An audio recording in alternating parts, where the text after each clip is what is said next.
Hi, and welcome to episode 42 of the Chronicles of Nidum, run by us here at Dice of the Beholder and streams through the wonderful and accommodating Heavyweight Gaming. Yes, welcome to episode 42. Can't believe we're actually here. It's coming up on a year now. It won't actually be 52 weeks in a row because, you know, real life, Christmas stuff. We've taken a couple of weekends off, but apart from that, I think our year's anniversary is in about 2 weeks. So I'll have to think of something fun to do for that. Though my brain is going to be taken up by quite a substantial amount of Baldur's Gate 3, which is my first announcement. So I'm going to plug myself before D&D starts, in fact. Yes, this week, Baldur's Gate 3 drops. In the UK, for those who are watching, it is going to be around about 5 o'clock in the morning on Wednesday, which is 10 p.m. Pacific Standard Time on Tuesday in America. I will be waking up earlier than I've woken up in a very long time to start the download, because it's Steam, probably immediately go back to sleep for 3 hours because that's how long it's going to take. And then, yes, I will start as soon as it is installed. And I'm going to see if enough people want to watch me try and do the full 25 hours of early access gameplay in one. And I'm already regretting saying that. Not really. I can't wait. But yes, so please come along, support me as I make the slog to try and get through all the gameplay as a boring, bog standard human fighter, which I find is the best way to begin Baldur's Gate games. I'll make a weird character then once Greg buys it and we do co-op. I'm looking forward to seeing actually the multiplayer on that. But yeah, so that I think is all of my announcements. AD, if you want to bring everyone else on the screen. Hi guys. Hello. Oh. Hello. Yes. If there was nothing else, has anyone else got anything they wanted to plug? Or do you want to do it at the end? At the end's fine. Cool. Yeah. Okay. Actually, yeah, sorry, before we jump in, those who are watching right now, if you have any people who don't use YouTube that much, but they have YouTube accounts, please go to our YouTube channel so we can help us change the horrible URL we have, because we are 8 subscribers away. Don't shake your head. 8 subscribers away. Please go and help us out so we can change it to Dice of the Beholder instead of... Also, also, it's so that we can cut Rich up and stop him yes, saying this so every we week. can, So we can stop me doing this. Link is in the chat. You can cut the intro down to only 40 minutes if you stop the 5 minutes about the YouTube thing. You only do this. You only do this before I start the game, so I can't immediately say sepsis takes 1 million psychic damage. Correct. Right. Okay. So without further ado, we will get into episode 42 of the Chronicles of Nidum. And okay, previously now on the Chronicles of Nidum, appearing to have fixed the source. He doesn't remember what happened. Quick, tell lies. Last time in the Chronicles of Nidum, appearing to have fixed the source of the disease affecting the crops feeding the human populace of Felde, you made your way back to the city through the garden, picking up a baby T-Rex along the way because you felt guilty for murdering its mum. Reporting your findings then to the matron mother and her council, you were greatly rewarded and thanked by all present. You were, however, not allowed to rest for long, though as much had happened in your absence. The elven forces, mostly lost up until now, were growing closer as they sought the city. But you found also that they're potentially being bolstered by other factions residing in the Underdark. The matron mother was reluctant to make another request of you, but needs must, and you were tasked with infiltrating the camp of the Beholder Kingdom and or the Illithid Kingdom nearby. Having your rest, or being allowed to have your rest then, so you can, to help you make your decision, you all immediately split up to take some time to yourselves. Time that proved enlightening for some, confusing for others, bewildering, confusing, I don't know what the right word is. You now find yourselves, though, together again the next morning at breakfast, very aware that a very difficult decision needs to be made. And I believe that's where we all left you, sitting around the breakfast table, about to have a conversation. Yes. I think we got as far as I came in and said good morning to Ori, and Ori mentioned something about the walk of shame, and that was about it. Mm-hmm. So. Morning, everyone. Morning. Is it? What? Is it? Well, morning. Yes, I think so. Wait, did you not sleep? Yes, perfectly well. Oh. I've lost track of time down here. I don't have a watch. Ori's got the watch. Sepsis, what happened to the walls? I was explaining some things. I can walk you through it. No. I'm okay. It looks long-winded and complicated, and I'm quite tired this morning. It's actually very simple. You see, there are some crystalline spheres, and the.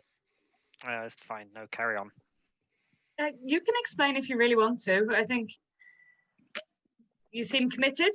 Earth flat, crystal spheres, sun attached to, go over. Moon also, and stars. Different spheres. So about these beholders and illitids, I think Ace and I are of the mind that we would like to help the people here. We spoke about it briefly yesterday. Yeah, I think that would be the right path for us all. Why? Because we owe them. And wouldn't you want help? Yes, I would. Honestly, Sepsis, for me, it's just this is one of the few places that's safe for humans. And if we don't help them and it gets overrun by the elven forces, there's very few strongholds for humans left. So on behalf of my people, I would like to help them. I can see that logic a little bit. Somehow that, hey, look, mushrooms. Who's going to sit there? I thought perhaps you might not be happy about this. Normally I would ask Ori what she thinks, but she's not here. Greg, did Dolly tell you what she was thinking on this?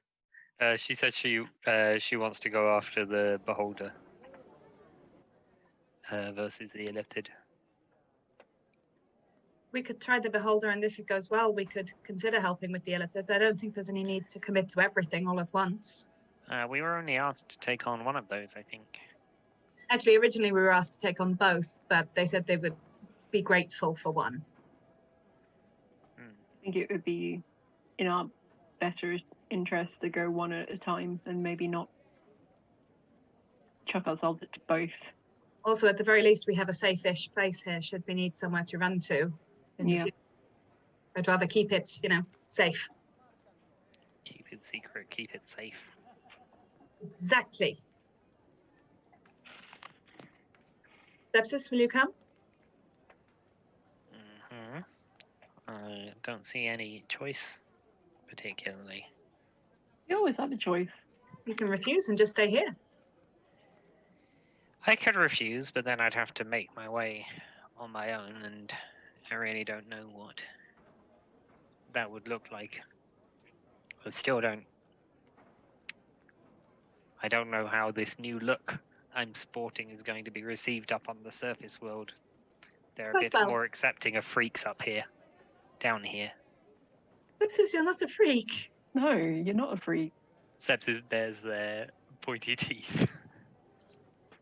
And There's I plenty look of at Ori freaks with just the pointy same. teeth. Yes, Ori is a freak also. I don't know if you noticed, but everywhere we go, everyone's always talking about how strange she looks. That the saying "I'm no more a freak than Ori, a freak" is not isn't quite the rebuttal you may think. Well, we don't know when we cross the water if we might not see more of Ori and more of you. I mean, we've spoken to people from the other side of the water. They don't know what I am. You're a surprise, but I don't think you're a freak. You look great in your new outfit. very attractive. I appreciate that. You don't look like a freak at all. Also, I'm a metal person now. You think that's normal? I'm pretty sure you can take that off. I can, People but just hate when we're not in metal. yeah, I'd actually do better to stay in it and pretend I'm an automaton. Perhaps. I still feel that there is safety in numbers, and I should not be striking out on my own anytime soon. I think that'd be wise. But it is your choice. We would never force you to come with us if you weren't comfortable with it. You're our friend. We want to look after you too. Okay. So, if you join, it's of your own free will, yes? Okay. You look so suspicious. I'm just being nice, Sepsis. Yes, Just looking after your needs too. I don't really understand the point that you're making, if I'm honest. You don't seem that enthusiastic about I mean, I'm not enthusiastic about going, but you seem reluctant, and I don't want you to feel like you've been railroaded into something you didn't want to do. No, I'm hyped. Let's go punch a beholder in his eyeballs. Okay, but only the middle Might one. not be punching, but sure. Well, good, because I don't know if you know this about me. I've kept it pretty quiet, but I'm not actually hugely big with the punching. I wouldn't have known.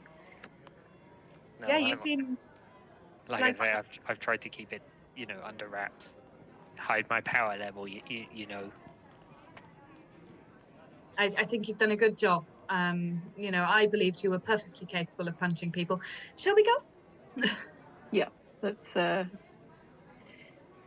me go read the news then.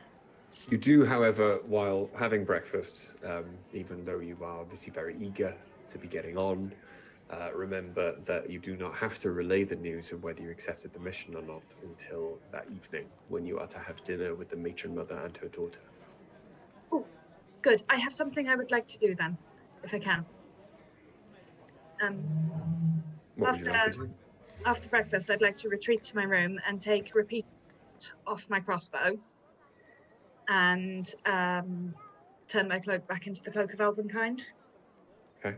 The equivalent of a long rest, but as it's morning, see, it's 8 hours, so technically, if that's all I'm doing. Okay.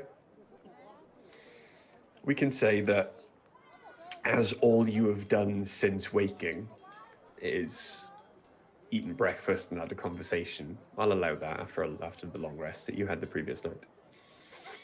And I'll try and squidge in a half away. A what? Sorry? It cut Half out. have a nap. But yeah, you can change repeating shot to Cloak of Elvenkind if you want to. Fine. Everyone else talk. This takes ages. Okay. Knowing then that evening what you are going to do, or what you have decided to tell the matron mother, are there any plans you wish to make in the city? Anything you'd like to acquire, anything you'd like to do, anyone you'd like to see before you go and see the matron mother that night? I wouldn't mind trying to find an apothecary. Okay. And Ace, anything? Nothing pressing for Ace. They've had their fair share of smithing. Okay. And not really after anyone in the city. Oh, I might go actually to see the one that can relay messages. The orcs? Yeah. Okay, no problem.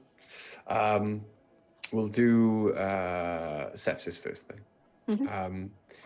Having spent a month then wandering the back alleys of Felde, you have discovered numerous apothecaries in Felde, some dealing in potions, more in fact dealing in different types of poison. It seems that poison is a rather accepted and large part of the alchemical trade in the city. What are you looking for in particular? Poisoners. Just poisoners, just regular, okay. Yeah. then there are 3 to choose from. Do you just want to go to the closest? No, I think I'd want to go to the one who's sort of the most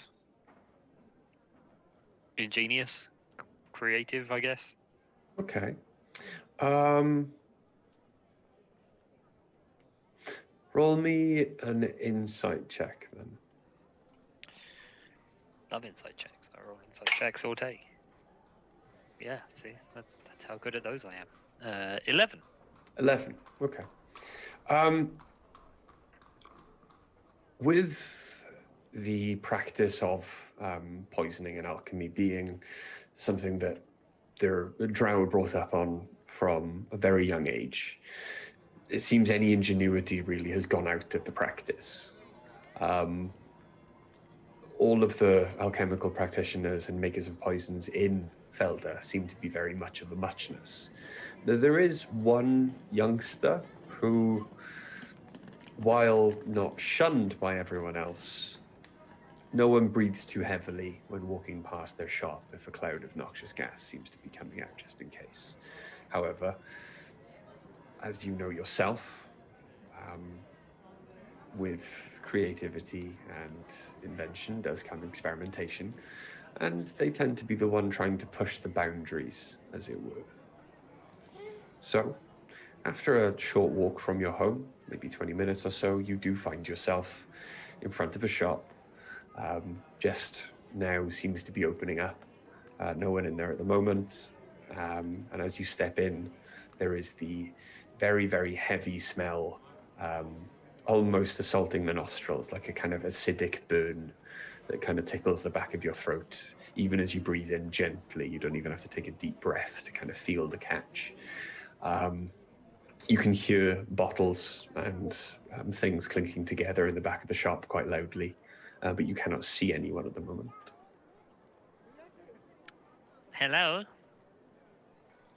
Out steps a young drow woman, arm full of bottles, some full, some seemingly empty, but there seems to be the sound of a slight hiss coming from her person, as if some kind of gas or air is escaping.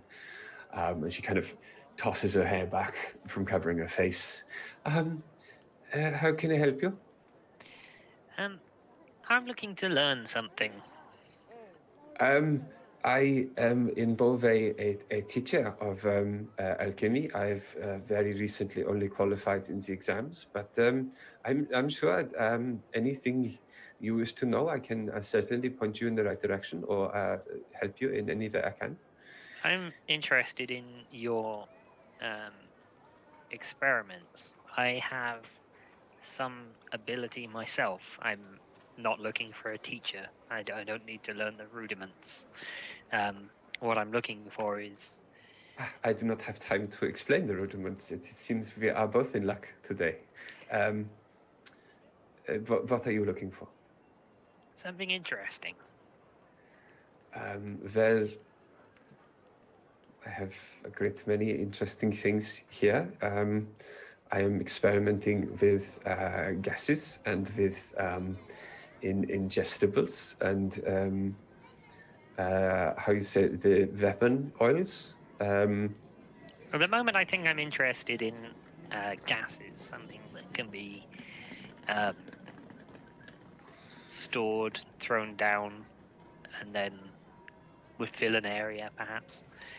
I'll get Flubber out.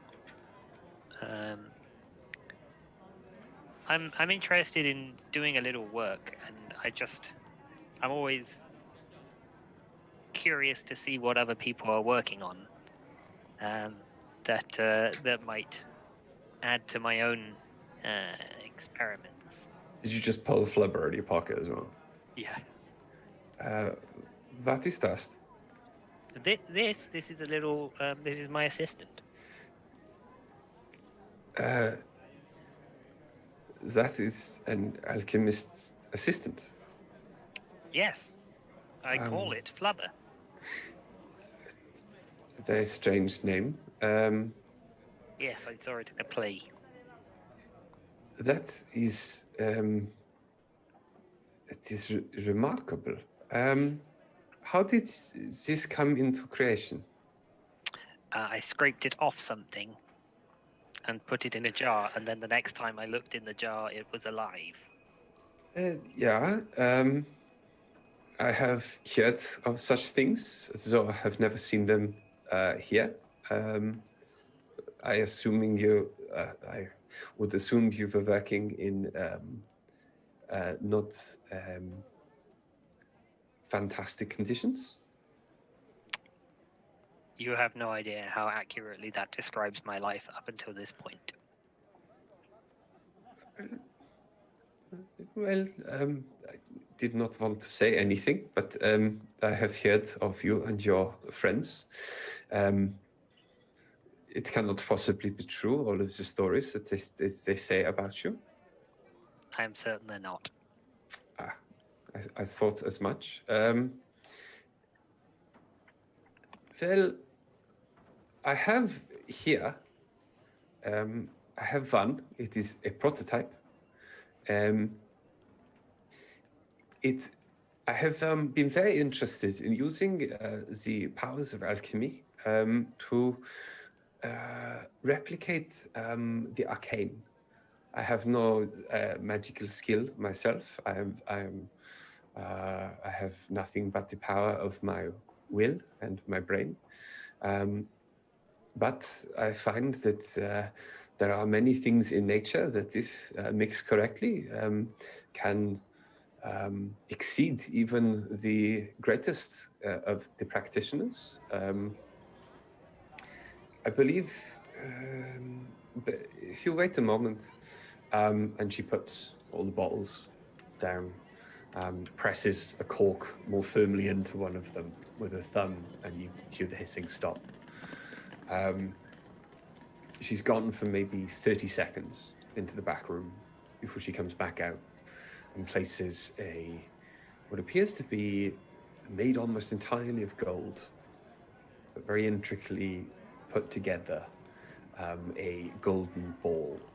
But you can see that the ball is made out of panels, and there are what appear to be cogs and dials that just kind of stand flush from the surface of the ball. There are different designs in there. I do not know if you know much about magic. Some small amount. There is a very powerful spell used to create a noxious gas that can kill a great many people in an area. It is called Cloud Kill. Yes. Yes, you'll have to tell me about it. It is very much it is an arcane replication of poisons. Basically, I have been able to, well, I hope, because I have not actually tested this prototype yet, but from what I know of the theory I have used and the ingredients, this should replicate the spell at the first level of arcane learning under which people learn it. Interesting. It effectively creates or emits a fog that spreads into all areas of a room, even around corners. Mm-hmm. And I mean, it is unfortunately affected by a strong wind, but at the point that it immediately goes off, it will harm or damage a great many people. This is interesting. I created something similar myself. Oh, you have? Yes, but it was more of an incapacitating stench. Well, this can, for some, depending on obviously their constitution, actually kill them. That is better than making them throw up, which is what mine seemed to do. It also will, if there is not a strong wind, stay around for 10 minutes and will basically travel away down maybe about say 10 feet every 6 seconds or so. It sounds very useful. I can imagine that in the upcoming troubles, if the elven forces get much closer to Felde, then a great many of these would be very useful. In Yes. fact, if you are interested in it, we may be able to help each other. Mm-hmm. What do you have in mind? Well, how attached are you to your flubber? Well, I don't see that he's going to be much use in the expedition we're about to embark on. So, what sort of time frame are you thinking about? Well, I would very much like to study him. If you are going on an expedition, will it be a dangerous one in which you might need to use weapons of a poisonous gas cloud sort? I consider any journey to be that kind of journey. Ah, good, good. Well, if you would allow me to study your flubber, Yes. keep it here with me. I will obviously return it once you return. But in its stead, I would then give you this cloud kill grenade, and you can report back to me your findings on its use. Yes, I believe that may well be acceptable. Then we have an accord, and I am happy. Well, then, so am I. My name is Elsa. Elsa. No, Helsa. Helsa. It's a pleasure to meet you, Helsa. My name is Timothy. It is But also. it's sepsis, which you knew. Sorry, that's a force of habit thing. That is very. That is okay. It is a difficult world to live in above ground. I can understand how paranoia and certain behaviors set in. Indeed. It is a pleasure to meet you, Sepsis. Especially a pleasure to meet someone who appreciates the fine art of alchemy and all of its uses. Yes, and you too. Perhaps if we come back from this alive, which I doubt, then I can pop by and perhaps we can work on some stuff together. I have some ideas, and as you may be aware, I have some limited arcane ability, which if you're trying to bring that into your chemistry, might be of use to you. I would be very pleased to accept you into my laboratory. I have not had a lab mate in ever. People very rarely wanted to work with me. They called me Cookie. People can be so closed-minded. This will surprise you, Helsa, but people also have not always been extraordinarily keen on me. They can be foolish. It is a surprise, in fact. You have very striking eyes. Okay, I'm going to leave now. It was a pleasure to meet you. You said that. Goodbye, and thank you for the trade. Okay, so you just leave straight away.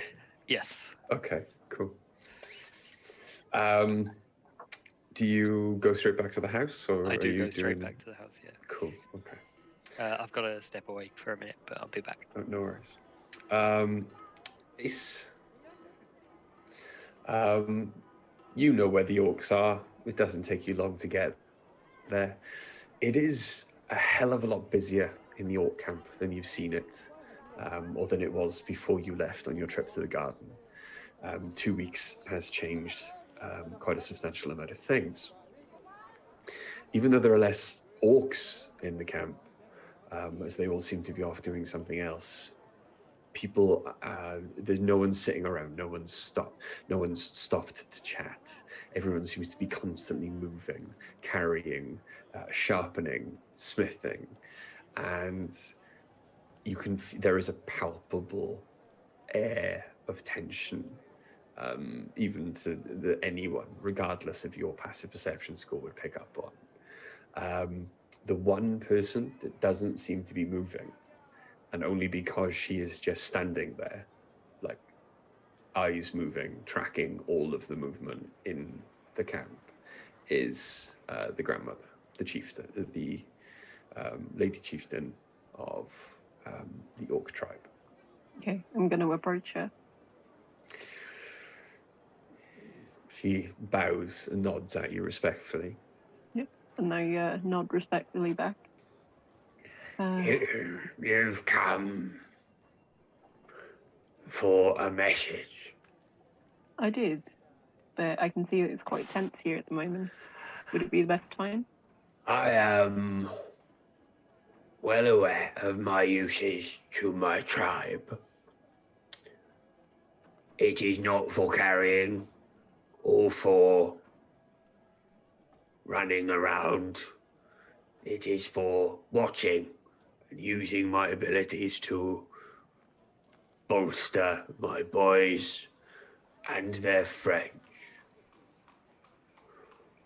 Who would you like to message? The same one that we messaged last time. Ah, Okay. Dandelion. Yes. I wanted to ask before we began. Do you think that by the time I return from this mission, that you'll have enough energy to message again to let them know of my safe passage? Mission? Where do you go? The matron mother is sending us to speak with the beholder. Well, it is a week past the garden, so possibly at best 3 weeks before you get back. I get the energy back every day, so Okay. depending on what's going on when you return, I may have the energy to help you. Okay. I'll let them know around of the timescale then in the letter. So what is your message? I'd like to sort of simply say, hello, dearest Dandelion. I'm going on a mission. Should be 3 weeks. Will message upon safe return. Ace. You've got 8 words left. Do you want to do anything with them? I'm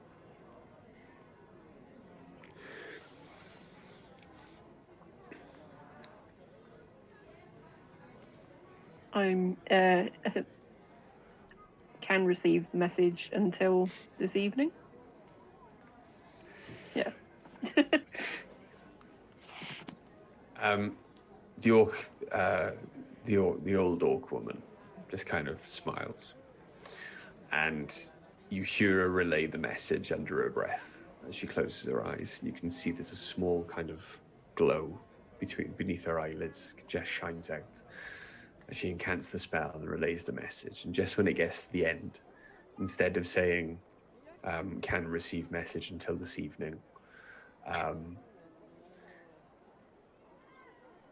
she basically just says, I miss you, respond quickly. And then kind of opens her eyes. You read them. And her eyes kind of glaze over. She looks up as if she's reading something in the sky above you.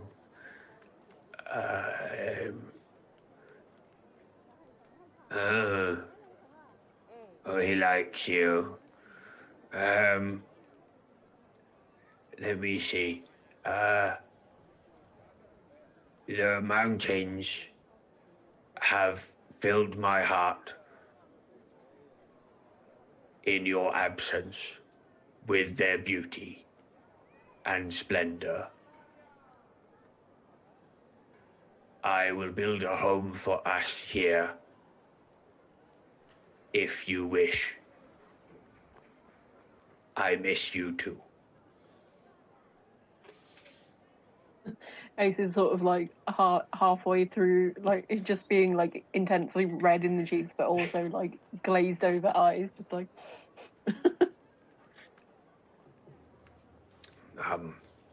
That was the last time I can do that today. That's fine. Thank you so much. That is very well. Is there anything I could do for you today? And she looks down at your belt and spies the smithing tools. You any good with those? I'd say I would. Excellent. Grow! And she shouts out in Orcish to someone over in the corner. And he rushes over, still dripping sweat from the heat of the forge, hammers in both hands, covered in like dirt, grime, metal shavings, and just kind of looks at the elderly orc woman, looks at you, and just smiles, nods, and cocks his head, and just turns to walk back towards the forge. You offered help? Yeah, I'm happy to. And they'll follow the orc. Hurry up then. Dice, is there anything else you wanted to do before the evening? I don't think I can really. It takes a long rest to be able to do this, and obviously I could have done it in the morning after the long rest, but not really. No, that's what I meant. Let's just say, because all you did was walk back to your house and have breakfast, I'll count that as your long rest for changing your item. Oh, okay. I'm sorry, I misunderstood. I've just realised I'm using the wrong camera, by the way. Just thought that was funny, and people should know I didn't actually plug my webcam in. It's here. No, I don't really have anything else particularly to do today. I'll just try and remove all of the squeaks from my armor I possibly can. So I'll spend my day polishing my armor, as Ace has done before. Okay. So this time entirely not a euphemism. You spend oiling and polishing your armor. It wasn't a euphemism when Ace was doing it. It was a euphemism when I played Ace. I'm gonna go and polish my armor. So you oil and polish your armor. Yeah, because obviously I know this is going to be quite a stealthy mission. Once I've got the Cloak of Elvenkind back, I'm going to try and make my infiltrator armor as quiet as possible. So you're going to leave it as infiltrator for now, yeah? Yeah, I think so. Sepsis, your actions or your journey only took you maybe an hour. Is there anything else you'd like to do with your day? No, I don't think so. Nothing in particular. I did think of one thing. Sorry, Greg. That's all right. Go ahead. Once I'm sure, I mean, even polishing your armor is not going to take you more than 2 hours, best will in the world. Like 2-3 hours, maybe.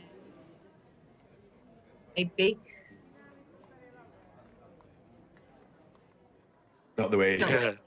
So we can still sort it, I'll put it all back on again, and I'm just going to go and visit Antonius and literally just hang out with him for the afternoon and make sure he's okay and has someone to talk to, even if he spends the entire afternoon talking crap at me. Antonius does have a minder. Sarahesh is not there, not present, as you already knew. Will be spending most of the day with her mother in council. So there is a young male, quite skittish kind of minder, who seems to be consistently on edge. Even opening the door, he's got like an ear cocked back at the stairs, just in case there's any loud noises or crashes coming from Antonius, and he has to rush back up to him. But he seems to be, even though he is not familiar to you, completely familiar with who you are, and allows your entrance into the house. Antonius is sitting very much as the last time you saw him, sitting in the middle of the floor, surrounded by papers, scrawlings, formulas, tools that are mostly broken, but just kind of with there is absolutely no kind of sign that he notices your entrance. But even without looking at you, turns around and goes, how are you finding it? Pretty good, actually. It's been quite easy to switch between the two forms. It worked well. You got rid of the squeak. It's quiet. I don't like it. I prefer it louder. Sorry, it was to make sure I didn't get, captured and killed. It's distracting though. It's nice. It's distracting. It's In a good way? distracting. It's distracting. From me. It's distracting. Hey, Antonius, some of your tools seem to be broken. Perhaps I could spend some time fixing them? Not broken, just not in the same configuration as you are used to. Not broken, just not ready, or different,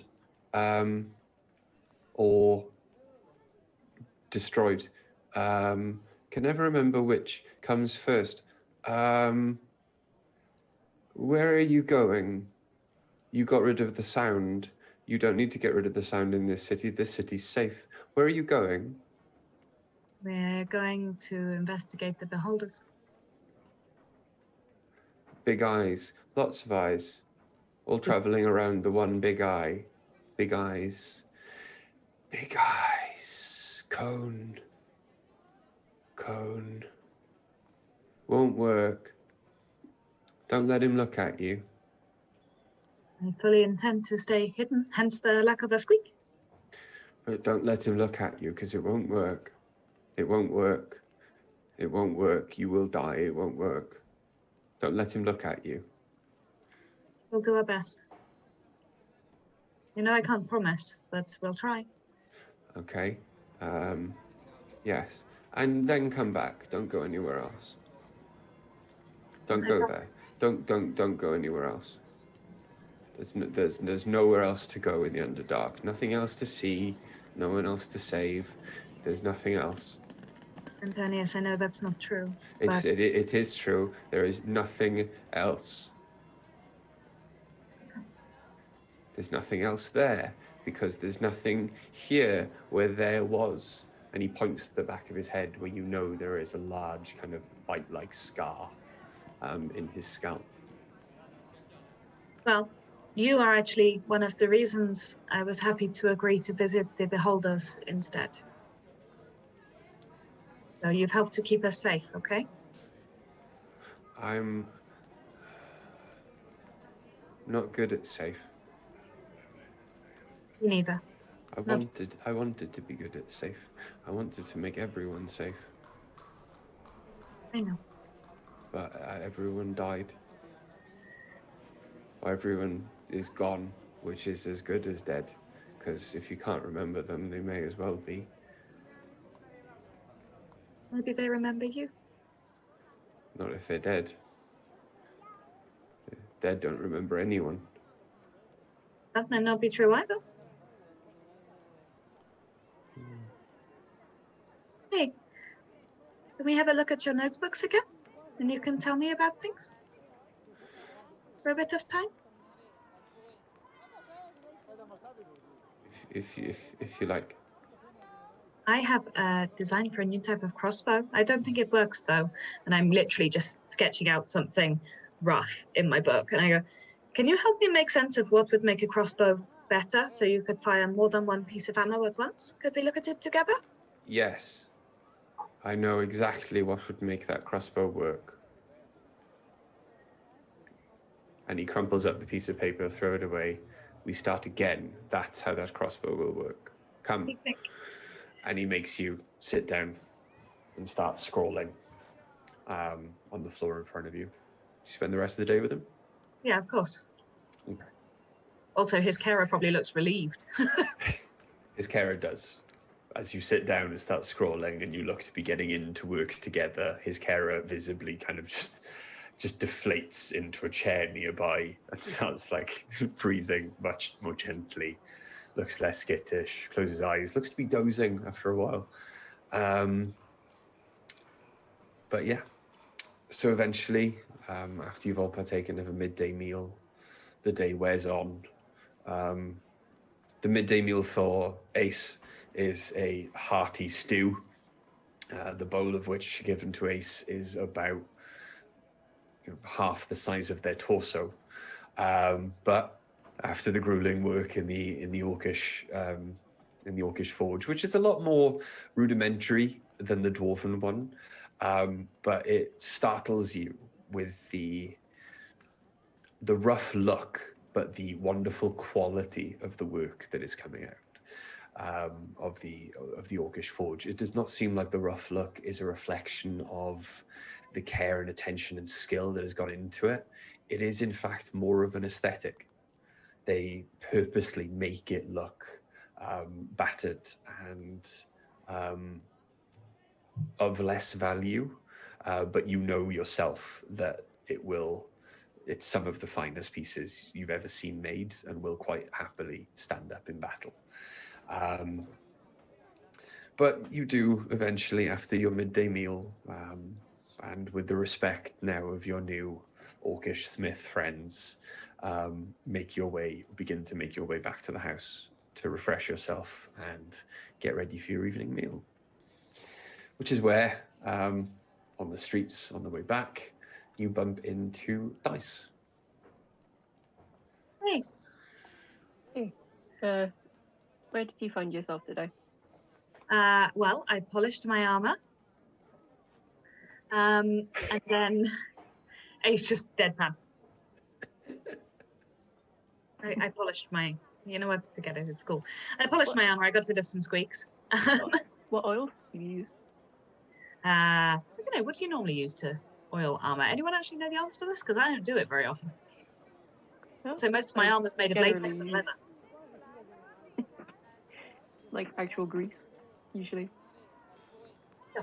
Something I used the normal armor oiling grease. And then I went to visit Tonius. You know, he's really depressing. I like him, but wow. Depressing how? Well, his brain was sucked out by the illithid, so he's not okay. He's missing some parts of himself. Oh yeah, like As an aside, by the way, Dice, sorry, you do currently have a very fine and very detailed construction blueprint for a crossbow that is unfortunately currently far beyond your skill, but it is impressive nonetheless, and perhaps one day you can make it for yourself. But as of right now, it is beyond you. that's fine. That wasn't really the point. I folded it and put it in I was about to say the haversack of happiness, the bag of holding. I'm so tired. That can be its new name, it's fine. I put it in the haversack of happiness. Yeah. No, so he was pretty worried that we were going to visit the illithid. He didn't say that because with Antonius, it's a lot more working out what he means than working out what he's actually said, because what he says doesn't necessarily correlate to what he means. What did you do anyway? It was probably more fun. I went to see the Orc Chieftain to relay a message. And Uh-huh. what do you think? And how is Dandelion? He misses me. He said he's making us a house. He's making you a house? Oh, Yeah. that's so cute. Oh, that's adorable. Oh, sorry, what else did you do? I thanked the orcs by doing some work for them in the forge then today.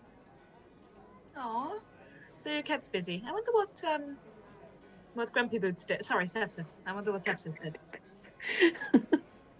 Oh, come We'll on. find out soon. They can be a bit grumpy.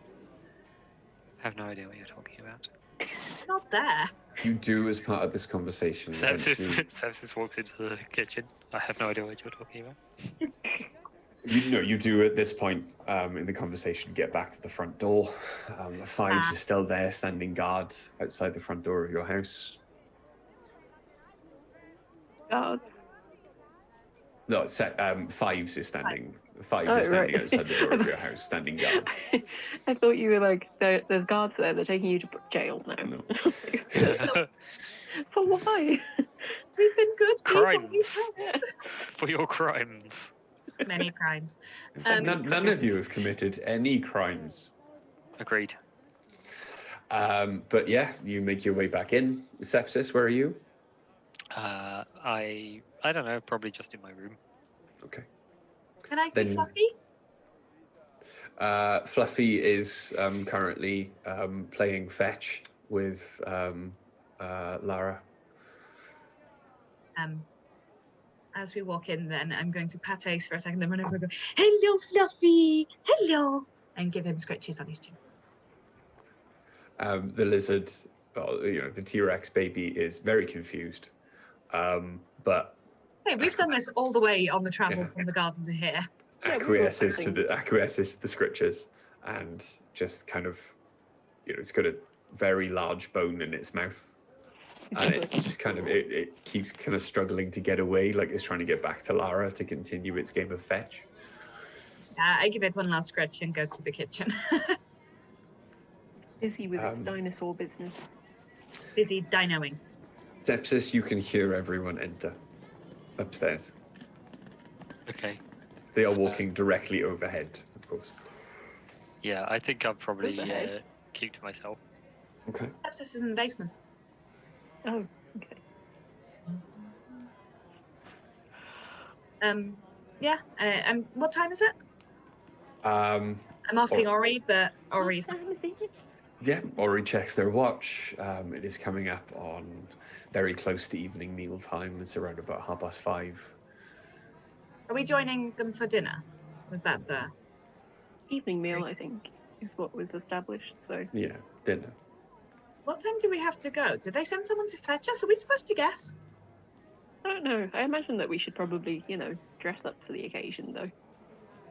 I point to my very shiny armor. I go, I did. That you did. You even shined it. I polished it and I shined it and I oiled my armor. Very good. Still trying to make it a euphemism. Ace. Ace is just like, Also, I drew this very pretty picture, and I show Ace the detailed schematics of the crossbow. Ace is looking at it, just like nodding, like, yeah, this is great. My friend is very excited about this thing. Yeah, to you, Dice, all of the different parts separated on that page, you can see the crossbow forming in your mind. You can see like a actual 3D representation when you close your eyes of everything coming together. Ace, there are some boxes, some semicircles, there is Some some wiggly things. scribblings and writing that is unintelligible to you from But I a can tell that Dice distance. is excited about it. So And you can I tell that feign Dice is very excitement. excited. Yeah, That's looks almost great. exactly what. Yes. Yeah. I'm going to fold it up and put it away. Yeah, what do we do? Well, I'm gonna get washed up because working with the orcs is. Yeah, you are covered in soot and grime and oil. I actually look at you for a second and go, oh, yes, good point. Go do that. Ace is going to excuse themselves then and go wash up. Okay. Dice. Yeah, I'm probably going to sit and have a little chat with Flandel again, like just in the kitchen, sit there and be like, so this is what we did today. I drew a crossbow, which was nice. Okay. I'd like to be able to make it one day. I don't talk to you this much before, but I thought maybe we should become closer friends now that I've got a gift from you. So you're going to hear from me a lot. I don't know if you're going to appreciate it, but hey, this is what we're doing now.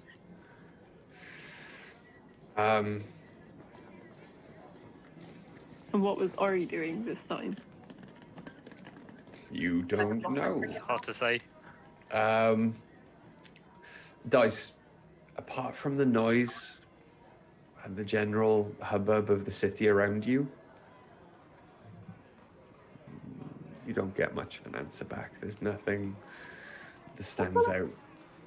It's almost meditation, just sort of recentering myself, but also thinking. I'm trying to be more mindful person because there's so much to think about all the time. So I thought the easiest way is basically to do a dear diary to my god in my head and talk to him a lot. He'll hear me. It's cool. Doing that for about 20 minutes, half an hour, then Ace comes back, having refreshed themselves. Ori is there with you two as well. The only person missing is Sepsis. Ace is going to be wearing a sort of less armor, more Clothes. actual clothing. Trying to make themselves look presentable. I don't think I've ever seen you in that little metal. It does feel very strange. I feel very light. Like you'd be able very to do like there's a backflips with bounce that. in my step. Can you do a backflip without that much armor on? I've never tried a backflip. Do I need to roll for agility on that? If you want to immediately try a backflip in the kitchen, I'm going to need an acrobatics check. Okay, let's give this a go. Don't fail me, new dice. I watch you do it. I'm like, this was a bad plan. That was a 7. It was acrobatics you wanted, not athletics, right? Acrobatics, yeah. I mean, if it was athletics, that would have been a much better roll. You've seen those like meme videos. You know, we're of a generation. We've all seen You've Been Framed. Yeah. You see a gymnast, and they're prepping. I'm not of your generation, old man. Shut up, you. But you see the guy. They're there, and they're psyching themselves up to do a backflip, and they've got all the kit on, and they're ready to go. I just went for it. You know, muscular legs, and then they just, instead of going completely 360 and landing back on their feet, they just go upside down, crunch directly on their head. I don't think Ace would have landed on their head. Maybe their back. You rolled a 7. Ace, I didn't mean right now. Ace, you take 3 points of bludgeoning damage, and you are dazed. Is that a thing that I can actually put No, in? it's not a condition, but you are, for a moment, like your head is swimming, there's lights in your eyes, and eventually it kind of, the room stops swimming, and your balance returns to you. I sit up. Okay. Maybe I'll talk to someone who's achieved that and see where I went wrong with that. Or just practice over something soft. Who goes, maybe I can do a backflip on this flagstone floor in the kitchen that I've never tried before. Why would you do that? Pure confidence. Sepsis walks into the kitchen and is like, what was that clattering sound? Confidence Ace. sepsis. That's what it was. It was confidence. It sounded bruised. Ace's Just confidence. rubbing their neck. That's my pride. Was it just your pride? You've got some bruise. There's an egg. You have an egg. On the back of your head, there's... Yeah. Maybe I'll wear a hat. There is a bump. I go to look for a hat. As you are about to leave the kitchen, then Fives walks in. In his hand, he's clutching a scroll or a rolled up a sheet of parchment. Messenger brought this. He hands it to you. I'll open it and read it. And it basically just says, my dearest friends, at your earliest convenience, dinner will be served at 7. Please join me. The matron mother. It is now coming up to 6:30. And Will it dinner's take at us long to half walk? 7 or 7? 7. I don't know. How far away is it? Oh, the palace? Yeah. Mhm. 20 minutes. Okay, That's we could good. set off as soon as maybe I find a hat. I could just fix it if you wanted. I don't think I'm going to get into combat today. I mean, if you don't mind.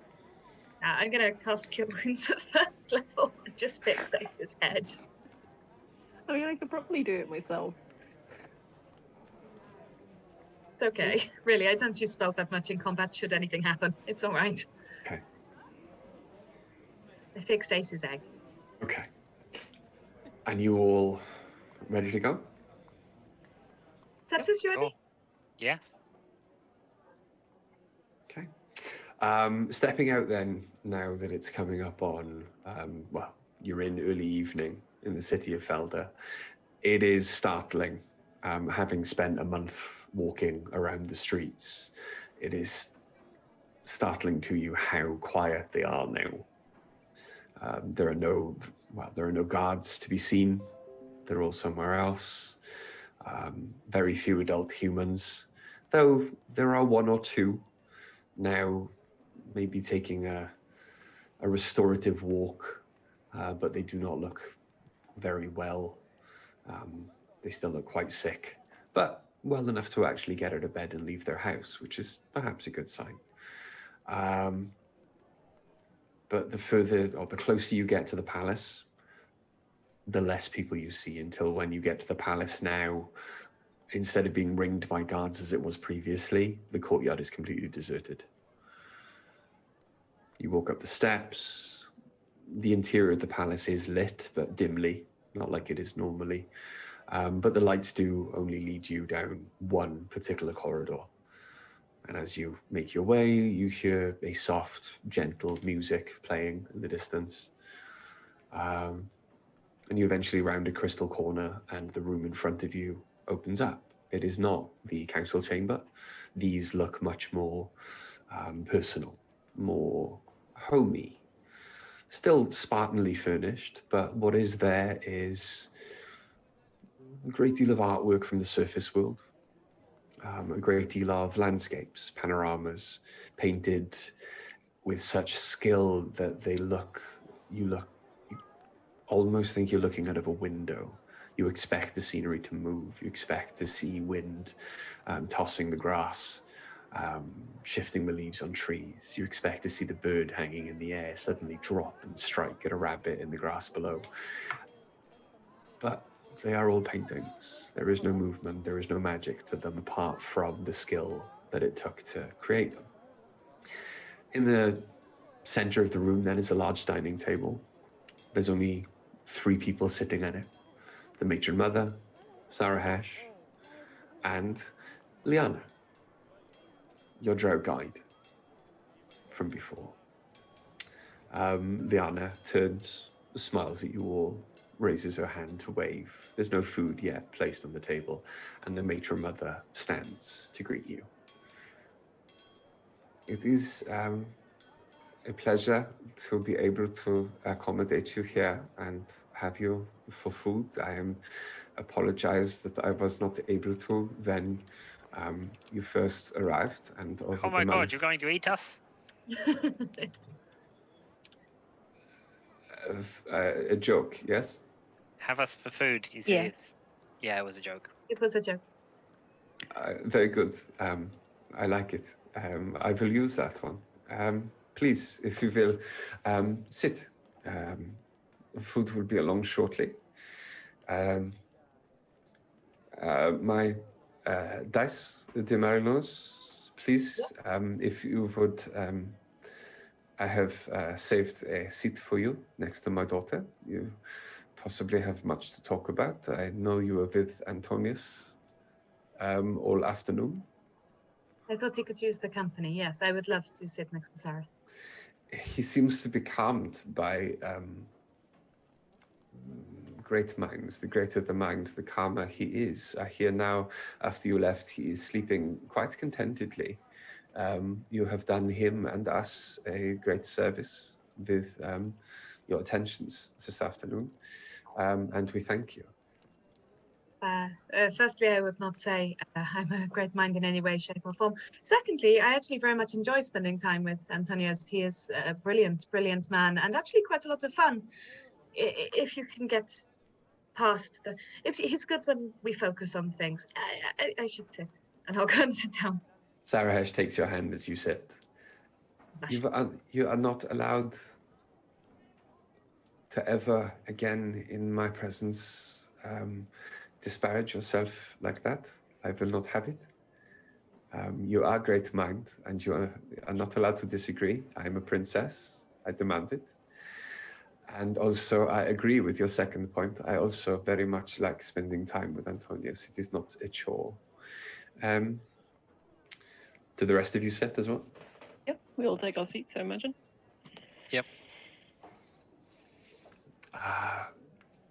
It is quite quiet. It's the matron mother smiling at you, and she does kind of lift her hand and wave it. And it is, at the moment, once you're all sat at the table and sitting comfortably, that people start to walk in out of the wings and out of the shadows. You have no idea any of them were just standing there waiting. And platters of food are presented, placed down in front of you. And it almost seems like everything that you love, without having ever said it to anyone, is placed in front of you. Sepsis, there are a lot of more natural, uncooked, quite protein-filled, hearty kind of mushrooms, nuts. Trail mix, but prepared very, very well. Ace, there is quite a lot of meat, greens, hearty, a worker's food to give you strength of arm, strength of constitution, keeping you alive, keeping you strong. Dice, there is a lot of food in front of you that you have not seen since your mother cooked for you when you were a child.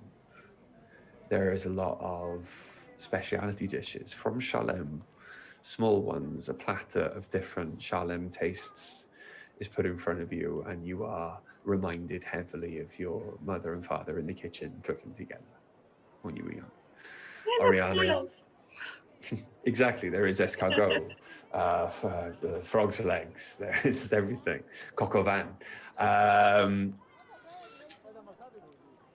In front of Oriana, there are wonderfully prepared greens. That's about it. I don't know much about vegetarian food. Very wonderful nut roast. I've eaten a vegetable once. Yeah, there's some greens. That's what they eat, right? But yeah, in front of Oriana, there are greens and a nut roast, some tofu, Corn casserole. Yeah. They have corn. Yeah, why not? Yeah, screw it. There's magic. We can have corn. Exactly. However, as you all start to eat then and enjoy the food, the matron mother does kind of not stare, but take you all in for a moment separately. The matron mother doesn't seem to be eating very much, and eventually she does drop all pretense and puts her cutlery down and just kind of clasps her hands in front of her. I would not normally rush any guests into conversation when I have invited them for food. However, time is very much of the essence, and as the ruler of this kingdom, this city, I do find that time is running away with me. Have you come to a decision about whether you will help us in this endeavor or not? We I have. believe we have. And can I know it? Of course. We've chosen to go and speak with the beholder on your behalf. Or go to the Ideally, beholder. I don't really want to speak with him, but we will investigate. Yes, I do not recommend speaking to him. He is notoriously difficult to negotiate with, and has also been known to be very persuasive. We'll keep that in mind. There is a power to his voice. I do not know where he has got it from, but it is there all the same. Antonius advised not to look at his eyes or we will die. He also advised that there is nothing else in the Underdark, nothing else we should ever explore, ever, ever, ever. I know that's not true, but for the time being, we do not feel comfortable as a group taking on the secondary task of also investigating the illithid. I like my brains inside of my skull. I like all of me inside of me. I What will about the not. outside parts? Ew.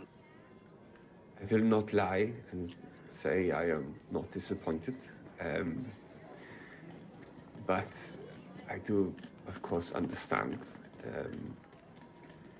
It is a great chore to ask of anyone, even those as young as yourselves. However, any help that you will give us is very much appreciated, and we hope that, well, we wish you luck in your journey and your endeavors. Hopefully the information we can glean from the beholders is sufficient. Were it just I would probably do both on your behalf and die trying, but I won't drag my friends with me for that. It's not fair. Of course, it is your prerogative. You are the ones going into danger, of course. Please, now then, eat while you still can. When I've invited Liana here tonight to obviously be your guide. She has agreed to travel with you once more, if that is acceptable to you. Thank you, Liana. That is fine. I do not very much mind. I very much enjoyed traveling with sepsis last time.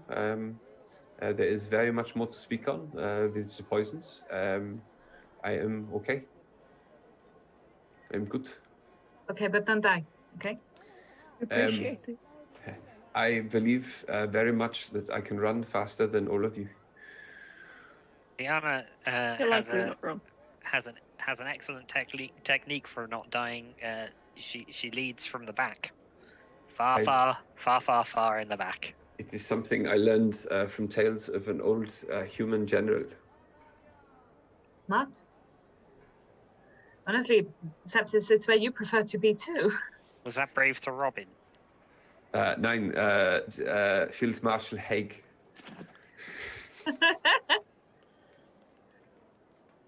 Gotta be honest, I haven't heard of that one. No, me either. Who was that? Sorry, I did study history, but I've never heard of this person. Nine, there was some battle of the Somme, and he led from the back. Very few losses in his camp. Far in the back, like you did when we went to the farm, and you didn't even sort of go through the door. Sepsis, you actually like Liana. Don't go with her. I would have been very little help in the garden. I would have been effectively blind. Not the best place for you, I think. Nine. I can make darkness. You wouldn't be able to see in it. That's the same as being blinded by the sun. Yeah, it's no good. Anyway, yes, it is a much longer journey this time. We can get to know each other, Sepsis. Why did you make that sound like a threat? We can get to know each other. It might just be the accent, actually. I find this when a lot of the Albion residents come down here and first hear us talking and asking in our own language, how is your day? Can you direct me to the grocery store? They come up to us and say, what was that person arguing with you about? We were not having an argument. We were being very nice to each other. But apparently in our own language and this accent, it sounds very aggressive. Yes. I mean, I think it's the way that It's you gravy yell the word time. Schnell at the end of every sentence, but it could just be cultural. But yes, it would be a very nice jaunt. I have not been to the crossroads in a very long time. I'm It's looking forward taking to it. everything in me not to do a Blazing Squad reference. That was also going through my brain. See you at the crossroads. I'm glad it wasn't just me. Like, fuck, you're not from the same generation as me. Do you know Blazing Squad? Are you a kid with the Blazing See Squad? you at the crossroads. The difference Yes, is I know the Blazing The Squad. difference is I wasn't in my late 20s when that song came out. So, anyway, back to the game. I mean, if you Schnell! weren't going to be killed off in this campaign, then you might now. Come on, Greg's been trying to get us killed off the entire I have been campaign. trying to goad Brian to killing us for ages. I've noticed. Yep. He's a big softie. I just want him to try and murder me. Look, we all have our kinks. With that, then, the matron mother does wave her hand again, and another servant comes in from the wings, carrying a bottle in which is a milky liquid. Yeah. Is it milk? There better not be a My Little Pony inside that bottle. It is. Oh no, Greg. M knows. It is not milk. Because you are going to the beholder. I'll tell you when you're older, Bill. Because you are going to the beholder first, there is one of these left. When we pay the tithe to the beholder of the magical items, magical artifacts, we always send one of these potions with our troop, who are to sometimes meet the beholder, just in case they were to renege on our deal on the peace. This is a potion of stone to flesh.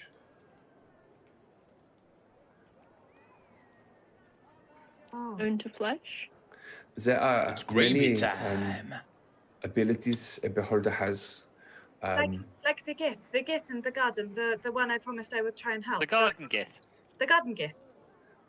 Yeah, Oh, the gith. The this gith in the bottle garden. is The The this, gith in the from gar- the garden. gar- this bottle garden is for gift. you.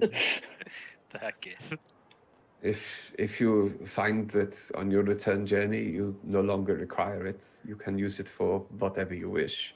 But at the moment, I would keep this. Does it turn any stone into flesh, or does it have to be stone that was flesh before? It must have been flesh previously. Of Oh, course, okay. this is only for their petrification ability. If you are hit with any of the other rays, then there is no. Hey, Bri, can I cure for do death is rare. can I do it like an Arcana thing to see if I know what rays there are? You absolutely can. Your master specialized in summoning weird fucking Weird creatures Gribblies. from the Yeah, he abyss. fucking loved them. I only rolled an 11 though, so. An 11? Yeah, I think that's 2 rolls I've done today, and they were both 11s. I'm Okay. flying. No more rolls. No more rolls for Greg. No more rolls for Greg. That's great. If we get in a fight with a beholder, I'll just refuse to roll any dice. Okay. You know now that there is an obvious one. You have been told previously that their main eye sheds an anti-magic cone that stops any and all magic from working. You know. Hey, do I then- know what the size and shape of that cone is? Or size, I suppose it's a cone. That's the shape. Not with an 11. You also know that. The cone. You know that. Yeah, but But also. it's got a limited Size. distance, otherwise we'd be currently inside it. Point. Okay. uh, Shut up, Greg. yeah. Dice is walking around one day and suddenly their armor just falls off. Oh, must be in the beholder's cone. Either that or you're in that screenplay that Patrick Stewart was writing in extras. Yeah. You know then, or you know then, and you can surmise from obviously the offer being made now by the matron mother that there is a petrification ray. There is also the lesser known and much less lethal sleep ray. And you I know, could actually use that in real life. and you know that there are there are stories of beholders that could kill you with a look instantly. Gross. Wonder what they'd hit Instant with it. death, my favorite kind. Honestly, instant death is nicer than long-suffering stony death. I mean, I don't think I have the psychic ability of the gift to hold the petrification off for quite that long. How about we just don't get caught by the beholder? Matron Mother, thank you for the gift of the stone juice. We'll keep it safe. You are very welcome. Please, Zo, now that we have discussed the mission, please eat. I believe Liana wants to proceed this evening, if that is okay with you. No time like the present. There Yes. is due to be work closing some of the tunnels you will use from the purple worms, and you must get ahead of these works. Liana, however, knows the way back. Yes. I was going to I ask. hope Liana knows how to avoid the purple worms. That is why you are leaving now instead of tomorrow. It's all right. We don't mind leaving tonight. Hey, Sepsis, want to try a snail? Yes. Attracts people. Have a snail. It's good. Sepsis eats a snail. As you continue then with the rest of your meal, chatting amongst yourselves, Sarah Hesh practically refusing to leave your hand dice go under the table, squeezing it tighter and tighter the closer it gets to the time when you're about to leave. We're going to take a break. Yes, it is coming up. It is 1 minute to 9. So we're going to take a break now for normally about 15 minutes. We have some new viewers in the chat. Hello. Hello. Build Productions _games. How's it going? I've been talking to them. They're and, nice. Sorry, Papa La Flaga? Papa La Purple Flaga? Flagger, and also the Backwards George. There's a couple of people. They're nice. We've been chatting. So, hi. Hope you're enjoying. I'm sorry if any When you of said backwards George, I was looking for a name that was like Igroage. It's George. But it's just I can't literally have backwards chat George. open That right makes now. more sense. Yeah. I greatly Because my apologize if phone's any being of you dumb. are German and I'm butchering the accent. But there we Horribly. go. I also apologise if any of you are German. I am aware that German people don't yell Schnell at the end of every sentence. And they're Yes. nice people, and we're sorry. Also, I'm sorry for my French accent. We're just sorry about the accents. We're sorry. Yes. But yes, That's why I don't do an accent. we're going to go on break, 15 minutes. Please, while we're on break, you Here newbies, we go. that's like 3. Shut up, you lot. Please visit our YouTube channel, the link for which has just appeared in the chat. Please pop over to our YouTube channel. We are 8 subscribers away from being able to change the horrendous URL that you can now see. Right, in the just chat. make 8 more fucking YouTube accounts, mate. I don't want Follow to. it yourself. Please pop over to our YouTube and Nick followed it 3 times last week. And that please was very pop over kind to of him, YouTube and we're grateful. and help us out. Well, apart from that, though, we will see you in 15 minutes. Thank you very much. See you in a Catch you minute. in a bit. Boy. BRB.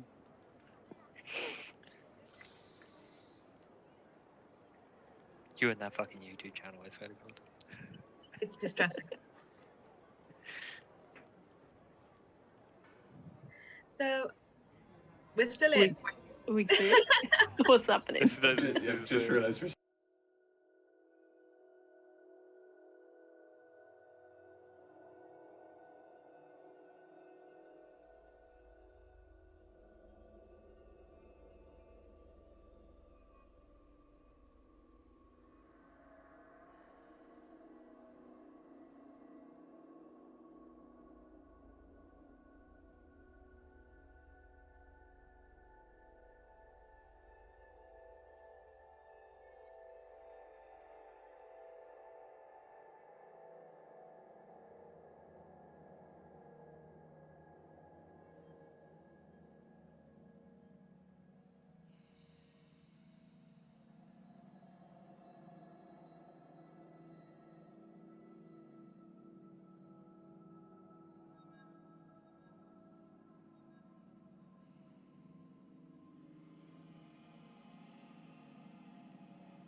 to part 2 of episode 42 of the Chronicles of Nidum. Where we left off then, you had enjoyed a fine meal from the matron mother. I think this guy's gonna kill us. Everyone roll a con save. No, right, so you enjoyed a fine meal from the matron mother. The matron mother does excuse herself about 3/4 of the way through the meal. Why did you fart? No, pressing issues to get along with. There is a squeeze of your hand dice as Sarah Hesh, with an apologetic look on her face, confirms that she has to go with her. And the magical wheelchair starts to move away on its own. If a little bit reluctantly, Sarah Hesh kind of keeps eye contact as she leaves the room. I just have an image of her going away, like. And you are It's like she doesn't want to go, but the chair does. And you are left alone with Liana, Ad who hoc is music playing. unceremoniously just scoffing food down. Hey, Liana, want to try a snail? I have tried the snails already. They did not agree with my stomach, but thank you. What's that giant sausage you're eating? This Yeah. is bratwurst. Oh. It's a schnitz. Would you like some? Some bratwurst? Yeah, What's in it? meat. Spices. Okay. And she carves off like the other end of the bratwurst. It's Passes it over to you. it's good. Why don't you make them the size of regular sausages? This is how big they are here. Are there smaller sausages where you are from? Yes. Yeah, pretty much everywhere. They're like this big and they taste quite nice, but sometimes they're kind of juicy and that's a bit disturbing. They're like this. I found a fingernail in one. Well, Penis. I much prefer a large sausage. I'm sure you do, Liana. There must be a word for that. Size Like a- Right. Yeah. Well, I am fed. If you are all ready to go. Are you all full up? Liana, Yeah. before we go, on a practical level, I gave most of my jerky to the dinosaur who's staying with Lara, I think. We didn't ask Lara, but I think Lara's fine with it. They seem happy. I have supplies for the journey ready for you. I prefer to keep it all according to plan, no surprises. Yes. That's fucking awful. That's what psychic damage feels like, is what that is. Sadly. No. Got him. Okay. I want to make sure Lara is informed that we're going, and would one of the guards perhaps take a message for me? Yeah. I can see about arranging that for you. Yes. I just literally scroll out a note very quickly on a piece of paper that just says, "Hi Lara, we had to go. Please look after Fluffy. I hope you're okay. Sorry we didn't talk much. See you soon." Can the urchin read? I don't know. I was hoping the guards could just read the message to Lara. I will instruct the guard to read the message to Lara. It was to avoid confusion. Very well. I will return in a moment. Please excuse me. And she walks out of the room to find a guard. I think Lara thinks I'm weird. Liana thinks I'm weird. Well, Why is do she you think wrong? I don't know. There's something when we communicate, it feels like we're not really communicating, you know? Yeah. In a few moments, she comes back in. I have found a guard who is happy to relay this message for you. Thank you.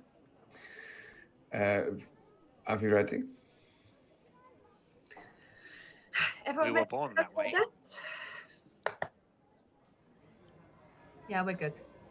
You all seem very Ready as we're- apprehensive. The journey should be quite uneventful. Leanna, it's not the journey we're worried about. It's the destination. Yeah. Pretty Yes, heavily the destination. The I'm destination. worried about both. There are purple worms in those tunnels. They are trained and Things are okay. well, not tame, but they are, can be trusted not to hurt us or our friends. I'm very small. A purple worm could kill me by accident. Yeah, it's. I'll keep a good eye on you, It Vincent, don't has worry. happened a couple of times in the past. I will keep you ahead of them. Has it happened to people you were guiding in the past? Nine, I have never lost anyone I was guiding.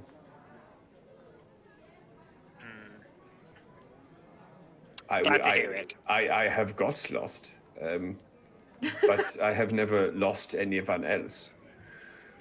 That's less comforting than you might. No, I'm kidding. I'm sure you won't get us lost. Sometimes the purple worms, they go off in directions all on their own, and I do not quite understand the ways back. But I'm still here. I find it See, eventually. again, you're making it sound like they're not exactly completely under control. Well, You'll be fine. sometimes they get through to some rock that is not very tasty, and they veer off in a direction we have not told them to. It happens. There are wild animals, So or not wild beasts, monstrosities, whatever you wish to call them. But this is not the important part now. If we leave now, you will perhaps not see a purple worm. That is my preference. Then let us leave now if all is prepared. Yeah, Yes. I think I so. believe it is. Follow me. You know the way from the palace into the lower tunnels. I have been asked that you do not tarry in the dungeons. The residents of the cells we will walk past are not to be spoken to. Any of them? Well, there is only one resident, so I'm assuming you know whom I speak. We do.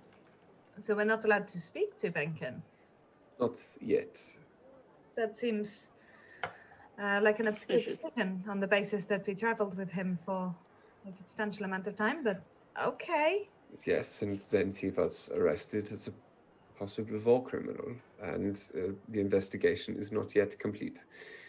Yeah, by speak to him, normally we would go, hi, bye, not, hey, how's it going? How you being treated? By the way, we're going on this mission to speak to them. We didn't, you know what? Let's just go. Forget it. It's cool. Then that is fine. You can do that. Oh, well, It's so comforting to have your permission. I can tell I'm going to enjoy this the next 3 weeks traveling with you very, very greatly. And Liana takes you down into the lower corridor, and you pass very quickly by the door that you know the door you knew led to Benkin's old cell. There does seem to be a light coming from the inside of the cell through the grate in the door. I don't say anything. I just keep going. Okay. And as you carry on, you come to what you know is the stone door then that will lead out into the further tunnels. And in front of that door are packs for all of you. I take my pack and put it into the bag of holding and go, does anyone else just want their bags in here? That would be Yes. helpful. I put, and I'm going to put Tori's in there as well. Put On them the in assumption. the bag of holding. The stone door slides open, and standing on the other side of the stone door, facing away from it, barring your path, is Fives. High fives. The five have my arm. The matron mother took the liberty of fetching your servant. He's not our servant. He's our friend. The matron mother took the liberty of fetching your friend. High fives. Smooth. Hello. Wait, just to check, are you coming with us willingly or because you've been told to? Because you don't have to. You can stay here if you want to. If it's dangerous, you don't have to come. I must shield you all. Okay. I still want to. I want to shield you all. Okay. Okay, and I pat him on the arm. Free will is very important to us.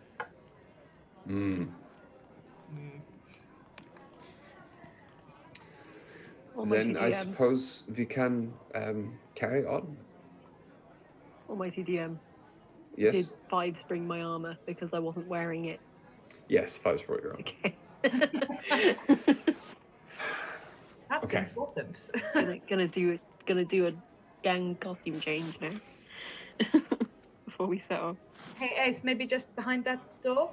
Um, It's only your undershirt, so whatever. Ace, if you could just wait, we will only be traveling for a couple of hours into the tunnels before we find somewhere to rest for the evening, because it is late. We just need to get ahead of a certain part of this tunnel before it is collapsed and no longer exists. Okay. Is that Aethel That- put the sack of things over their shoulder then? And you make your way again into the dark tunnels below the palace and below the city of Felde. You walk for what seems like a couple of hours. It appears again still to be quiet down here. There are rumblings off in the distance, and you can feel the ground below your feet gently shake every once in a while, as if rock is moving a great distance away, like a very soft earthquake. But it's in fits and starts, and doesn't seem to cause much of an issue. Liana doesn't even break a stride and just keeps walking down the tunnel. And eventually, after a couple of hours travel, you do get to another side cave, one very much like the one that you walked into and immediately realized it was a trap. Just over a month ago, as the floor collapsed from beneath your feet, Liana walks out into the center of the floor of this cave and just... this is where we will be sleeping this evening. Is that okay? Is the floor okay? Yes. I do not trust this floor. You were the ones who got caught in the entrance. No, this is about as far down as our traps go. Therefore, this cave floor is quite sturdy. I would not guide you, but I wouldn't do that again. There was that one time. But this floor is quite sturdy. Grab us once, shame on you. And Liana jumps up and down to make a point of... As we're going in, can I check for traps? roll an investigation. Check for traps, Pookie. Perhaps this is telling me to That more was what I paranoid. was trying to say, but my brain did a. So you got as far as check. I went jeepy jeepy jeepy. Chupa chupa chupa, Pookie.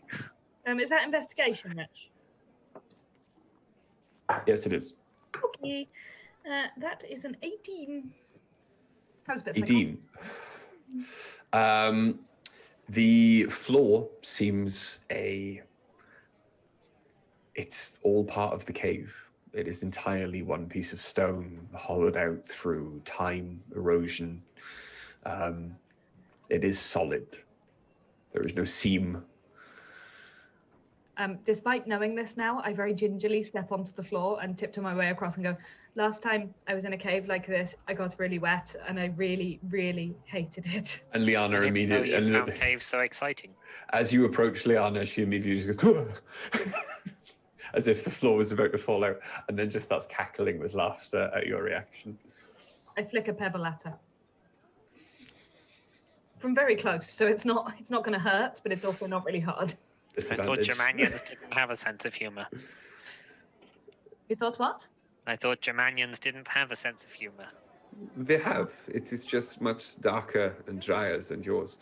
You should hear some of the things Sarah Hirsch says. They definitely have a sense of humor.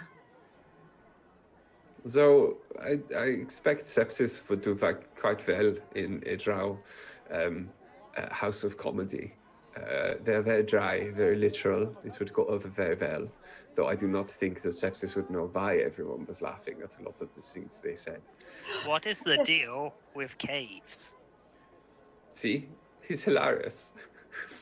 I mean, that is actually quite funny, because what is the deal with caves, you know? Stop it, you're killing me. I get it. That's what we're going to say to the beholder. And with that, Do you not. do start to make camp. And Liana offers to take first watch and goes and sits in the cave mouth, staring down further into the twists and turns ahead. Hey, you should know, Liana, that, you know, a watch is nice, but it's not always imperative. We have a vibrating sword. I bet whoever's holding that sword has a great time every time there's an enemy near. To be honest, it's Ace, so It's wasted on them. oh, I don't know about that. Ace by name, but not necessarily ace by nature. What Well, are you Ace, trying to insinuate? that you have a boyfriend. I have a friend who is a boy. Is he or is he not making you a house? He might be making me a house. That's a boyfriend. Wow, you have high standards for boyfriends. But, yeah, but I mean, it's definitely a boyfriend by that point. If it's not a husband and it's making you a house, or if it's not a permanent life partner and it's making you a house, it is at least Could be a contractor. good point. All see, contractors are he's now husbands. hilarious. Sepsis is very funny. They are funny. Sarcastic, but funny. I don't understand. Sarcasm is the highest form of intelligence and wit. Sepsis is intelligent and witty. Anyway, you must rest. We will. Yes, I need my sleep to come up with all of these excellent jokes I apparently do. I curl up in my cloak with the bag of holding as a pillow and just get to sleep. Long day. Accidentally puts head in bag of holding, dies. There's no oxygen in here. The worst form of sleep apnea ever. It definitely would be. Sorry, yeah, I'm asleep. It's fine. You all fall into a not incredibly comfortable, but restful sleep. You are all woken about halfway through by a sudden rumble and crash of rock nearby. It gets quite dusty in the cave as air pushes rock dust and grime into the air in the cave around you. And Liana just kind of looks over. It is nothing to worry about. It is just the worm has collapsed the tunnel behind us. Dice was aware this was going to happen. Literally didn't even open an eye. Just goes, okay. Now that there is only one direction they can come from, I am going to rest my head also. I suppose we will have to rely on the wonderful vibrating sword.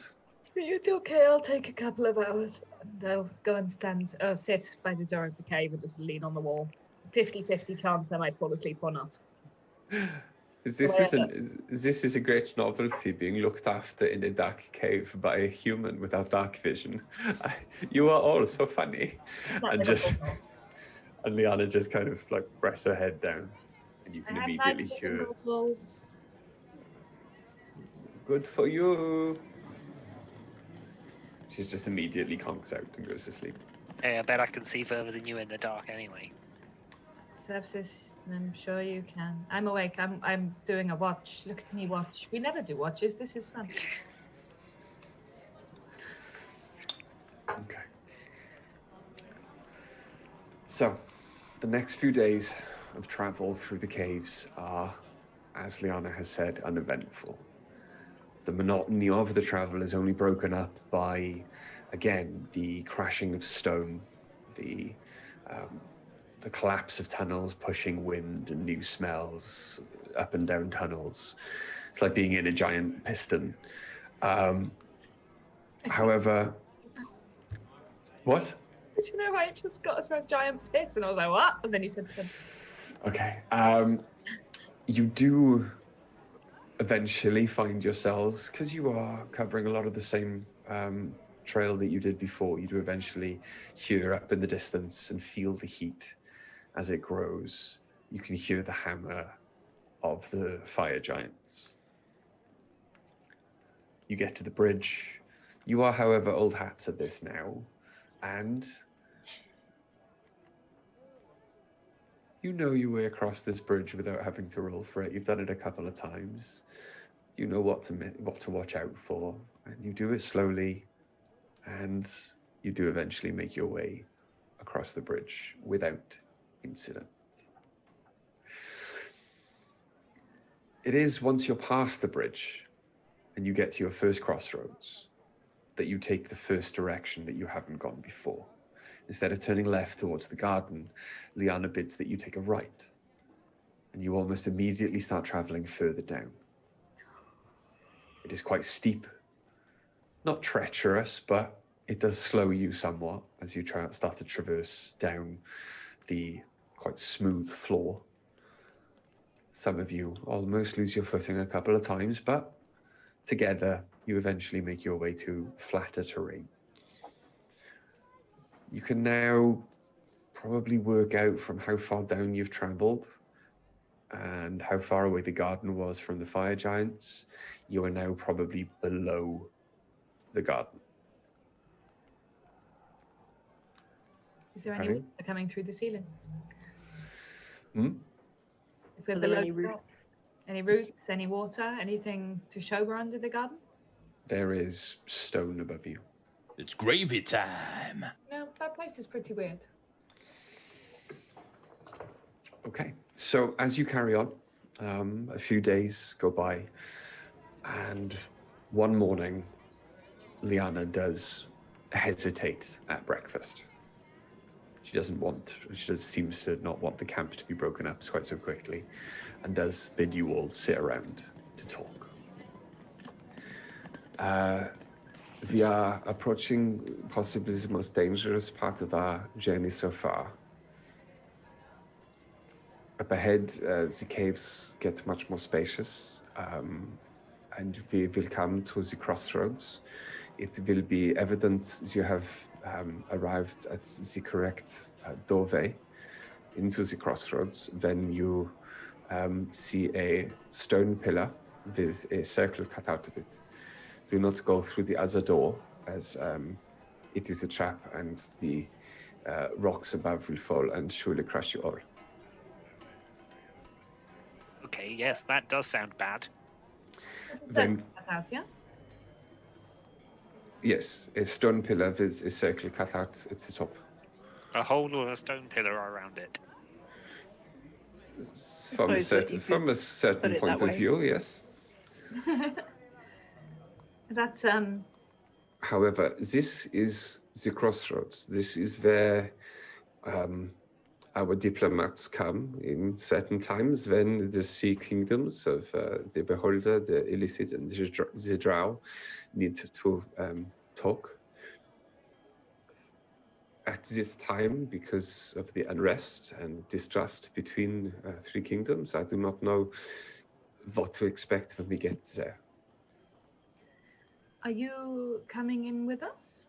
Of course, you will not find the Beholder City without me. I have been there many times. I assume you are, well, you're stealthier than we are normally. That's fine. I'm very hard to see if I want to be. I thought you probably would be. That's okay. Ace usually shines like a beacon anyway. Unfortunately, stealth isn't really my forte. No, but it's because of your strong suit. It's true. Bad joke. That's absolutely abysmal what you just said. I'm kind Yes, it was very bad. It's disheartening Just that like gonna as- pat. it is disheartening on the that sepsis is the only funny one among you all. It I've is said that. unfortunate I've for said us. that many times. I warned you of this now because from here on it is dangerous and you must be prepared at all times. Okay. I'm glad you are all attentive and listening and ready. Shall we go? Aside from, no, hang on. Aside from the traps, what dangers should we be anticipating? Well, for a start, the illicit and the beholders, the illicit slave army, the beholders undead army. Are there any creatures that are native to the tunnels that aren't part of either faction? Yeah, a great many. It is up until this point that we and the fire giants have been able to keep most of them at bay. However, from here on, it is more wild than it is closer to Felde. I see. What creatures of particular danger are there? Untamed purple worms, amber hulks. There's Thrikeen. There are basilisks. There is, I believe, someone once said they saw a bone naga. I'm actually very much looking forward to finding a bone naga. This would be one to add to the scrapbook. I don't want it. I'm not sure that that sounds very friendly. It is Any of not. those? Are there any of those creatures that have any particular things that can hurt them, or things that we shouldn't do?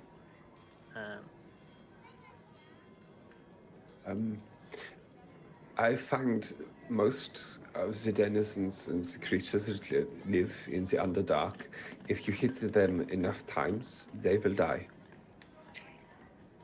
Good to know. Thanks. I think that you'll find if I hit them enough times, it's most likely that I will break my hand. Accurate. Spells are always good.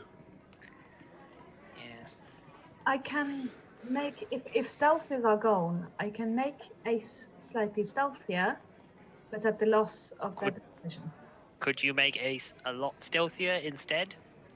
I can, yes, I could make them significantly stealthier than they are now, because I could make them a second cloak of Elvenkind, which would remove a lot of the squeaks, but they would be blind. I'm not sure how helpful I would be blind. And that would remove a lot of their effectiveness. Yes, but a battle avoided is better than a battle won. I suppose if it came to combat Ace, we could light the area up, but that of course then attracts other creatures. So basically, if we're in a combat, could I not drop it? No.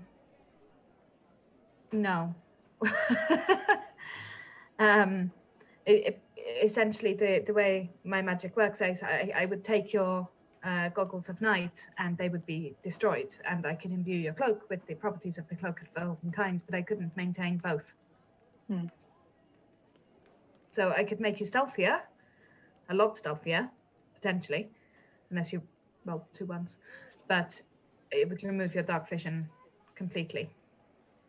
Neither Oriana nor I know a spell that can produce light. Well, I actually do have an get option. into a battle.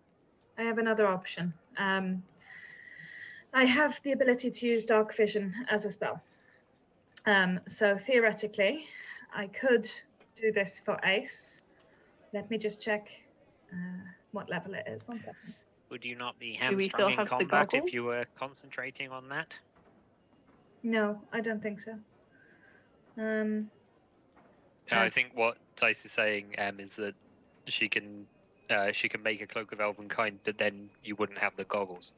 Yeah, you can only have one You of the can other. only make so many things. I have basically the option to make 4 things. Yeah, get you. One is I was just confused. One is my cloak, one is your goggles, but if I get rid of your goggles, I can give you the cloak instead. However, let me have a quick look at what level spell it is and see if it's even worth it. 1 second. Sorry about this, guys. It was just something I suddenly thought of that might be. That's okay. Might be worth it. Manage spells. Dark vision, dark vision, dark vision. It's surprisingly far down the list. Yeah. It does last for 8 hours and it's not concentration, so I think this might be the best solution for Ace. Okay. That sounds ideal. Next long rest, I'll reverse everything, change Ace over to a Cloak of Elvenkind, and I will take the spell. Liana, it's a shame you decided to give us this warning just after we rested instead of just before. Liana, I believe you're muted for some reason. Yeah. I don't know how that You're would have not happened. emitting any noise. I am Someone shamed. cast I am silence upon you. shamed into silence for not thinking of this earlier. I am very sorry. We forgive you. We probably won't have you executed for your crime. That would be very good. Shall we go? Yes. We shall.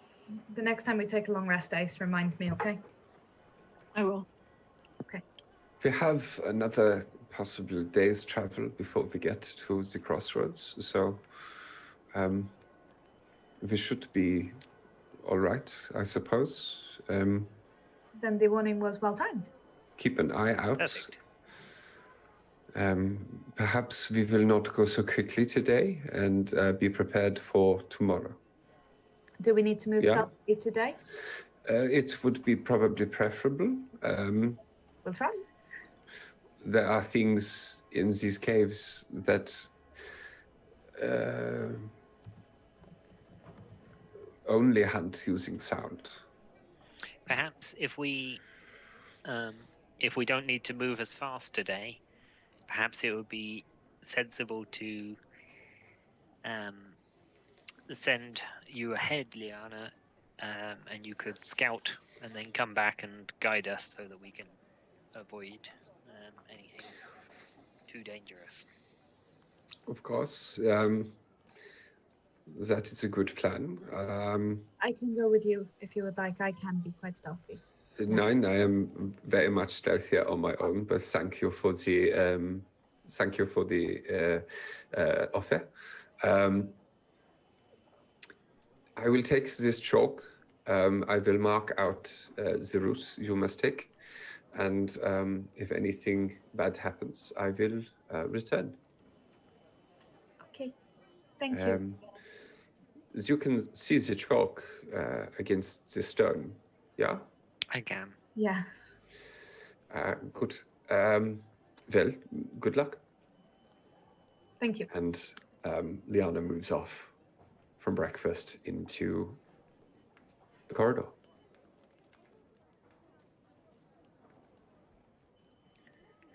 Okay.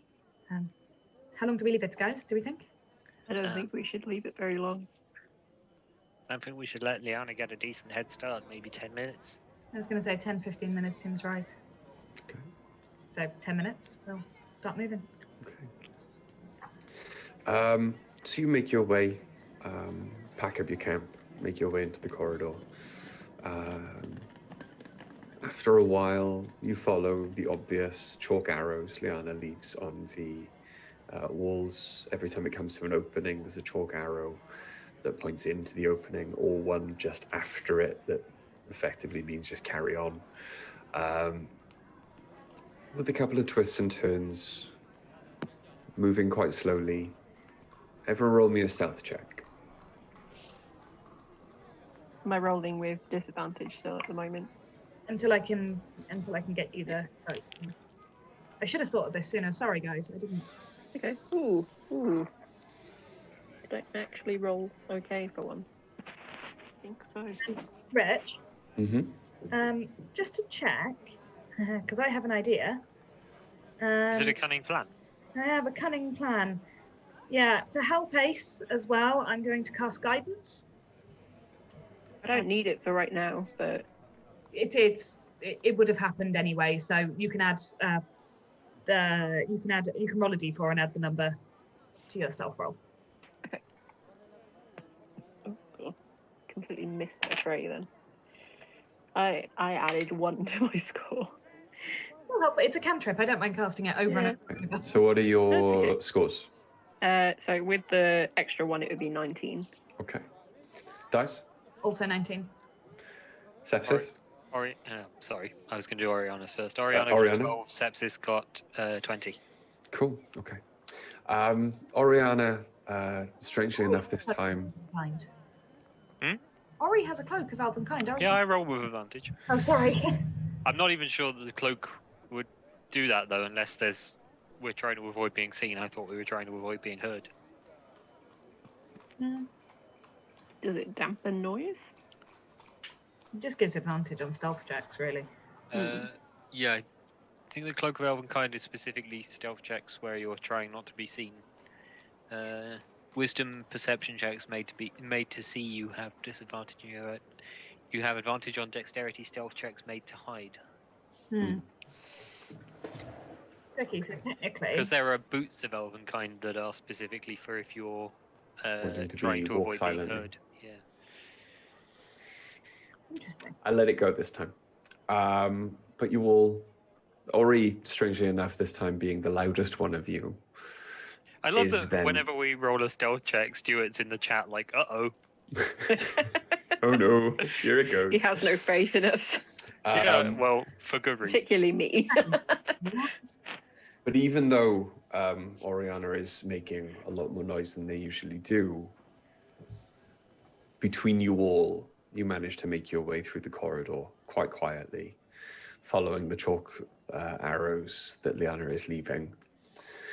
Liana, after maybe 4 hours travel, does come back, skipping lightly and silently down the tunnel towards you.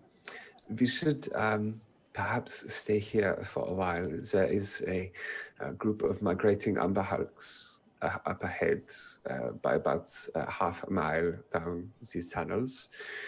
They are moving away, but perhaps a short rest is in order for everyone. Yeah? Short rest, Yeah. you say? That sounds like a fantastic idea. I'm doing the coffee lock bullshit. You're doing your coffee lot bullshit. Okay. Okay. It's a legitimate. I'm sorry, but It's fine. I'm allowed. I'm You not going are. to turn down 3 fucking sorcery points, am I? Rules as written, you are absolutely allowed. Yeah, it's gross, but I can do it. Mm-hmm. So I normally have 3, so now I have.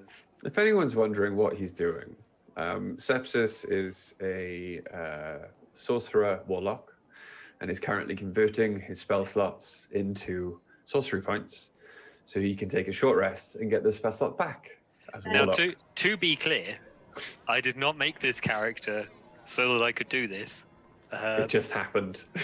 But it would be wild not to do it, because you can get because I can get at the moment my warlock, my pact slots are 3rd level spell slots, so I get 10 sorcery points for free anytime we take a long rest, basically. Short rest. Short rest, yeah, exactly. Yeah. I lose all of those if I take a long rest, and I'm not doing any super crazy. There's all sorts of super crazy nonsense you can do to try and build it up to just absolutely bonkers amounts, and I'm not doing that. I'm just taking advantage of the short rests when they come. After about an hour then, taking on whatever rations you feel you need to, Liana cocks in ear. I cannot Better than hear. hearing a cock, I suppose. I cannot hear any more movement. It is probably safe to travel now. I know for a comfortable cave to rest for the evening. If we can make it there, we should be well on our way to the crossroads tomorrow morning. Excellent. That sounds good. Yeah, will follow me. I will stay with you for this part. Thank you. Everyone roll me another stealth check, please. So this gets complicated now because we roll with advantage against being seen, or I roll as a straight roll for being heard. So do you need 2 stealth checks off me each time? How do you want to do that? The way we've played it up until now, because this is the first time the rule has actually come up, I didn't know until now. I'll...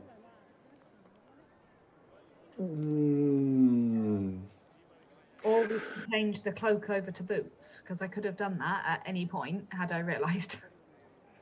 It's your call. I didn't realise you could make boots as well. I can make the boots of Elvenkind instead. Yeah, I can make that instead of the cloak. It's not an issue.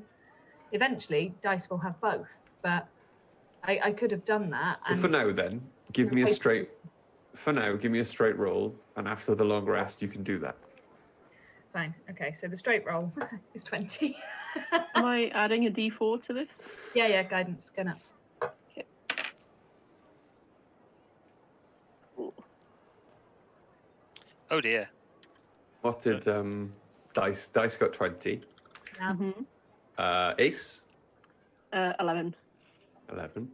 Sepsis Sepsis got 19. 19. Oriana 21. Sorry, I was reacting to what Stuart just said in the chat. He suggested just wrapping the cloak around their boots. Yeah. It might not be a bad idea. Yeah, so Ariana got 21. Natural 20. What was yours, Ace? Sorry. 11. 11. Elf. With all of your combined efforts, then noticing that Ace, after traveling so far, was starting to make a bit more noise. Waffle just looked at my dice and licked his lips like he thinks I'm holding a treat. You absolutely cannot eat this. Tasty math rocks. You do manage to make your way through the rest of the corridors, unseen, unheard, unmolested, and eventually you do get to the cave that Liana was talking about. I hate the word unmolested. I just fully hate it. I will endeavor never to use it again. I just look. I'm not like it's a perfectly normal word. I'm not. I just don't I'm enjoy not trying it. to get on your case or anything. It's just like for some reason, it's just much worse than unharmed. I mean, not for some reason. We all know why. Mm. Like, yeah, it's a perfectly cromulent word, as the Simpsons would say. Oh, cromulent's a wonderful word. I love that. Sorry, I got really happy. A noble-spirited bigans the smallest man. Also, Greg, I think we can all agree that you've raised a fellow dice goblin in Waffle. I just don't want him to eat them, though. I'm really concerned about it now. As you approach the cave, then Liana does say, "Tonight, we must be much quieter than we were on previous evenings. We are very close now to much more danger than I am used to. If that is okay, if everyone could keep it down." Do our best. Best. Very good. Then, please make your camp. I will watch. Okay. I think. What, you'll watch us make camp? No, I will watch the tunnel. I think we need much more of a warning than the sword will give us this close to danger. All right. Ace, pass me your boots. And my boots. And I go, we have traveled a lot. I regret this request. And I put them You down. have my boots. I thought you were going to be like, I hate your boots. I hate your boots. They I just hate your boots. they have an aroma. Trench foot. It's good. Trench foot is much worse than just having smelly feet. It's all the damp from the garden. I say this very quietly, like almost under my breath, while I'm starting to work the magic. But at the end of the long rest, So I don't know if I can switch an infusion. This is where, because it's Unearthed Arcana, it's all a little bit more wibbly wobbly. No, Artificer isn't. This is your Artificer stuff, not Armorer now. Yeah, but it's still not 100% clear. So at the end of a long rest, Mm-hmm. I can touch 3 items, Mm-hmm. do them with the magic. Mm-hmm. In the process, then I can remove my cloak of Elvenkind and change it to boots. Mm-hmm. I'll keep my cloak, obviously, it just becomes a cloak. You touch the new item, and that gains the infusion. And each time you do that, It removes the oldest. it removes the oldest infusion just from the item. So you're still wearing the cloak, it just stops being a cloak of Elvenkind. Fine. Yeah, I had another replicate magic item I wasn't using, so it's fine. Okay. I can do boots. Okay, cool. I've changed my spells over. We're good. Carry on. Okay. So now you have Boots of Elvenkind, Ace has Boots of Elvenkind, you still have Dark Vision. Yeah, Ace doesn't. Okay. I'm going to leave it as long as possible before as soon as we start moving, that's when I'll cast Dark Vision each day, but for 8 hours. So if it gets beyond the 8 hours and we seem relatively safe, I won't recast it. Does that make sense? So just tell me when it's been 8 hours, basically, and we'll decide if it's good to recast or not. No problem. So you wake the next morning. You have a quiet, subdued breakfast. We now must be as careful as possible. Just maybe half a mile down this tunnel, there will be the antechamber through the crossroads. Please be on the lookout for any dangers in front, above, or behind. I actually can send out some eyes ahead and overhead, if that would be helpful. That would be very helpful. How can you accomplish this? Oh, ta-da! And Worm appears in my standing on my outstretched hands. Oh, he It's, looks. well, I don't say he's cool. I don't say he's Worm. It's creature. Oh, he is very. He looks like. Impish? You know, if someone was trying to, if a small child with absolutely no artistic license or skill whatsoever was trying to, yes, a small child who was terrible at art was trying to mold Oriana out of clay. That is what you have there. Yes, perhaps someone who had only ever had Oriana described to them. Yeah. But, well, perhaps someone who also was terrible at art and, blind. He can hear you.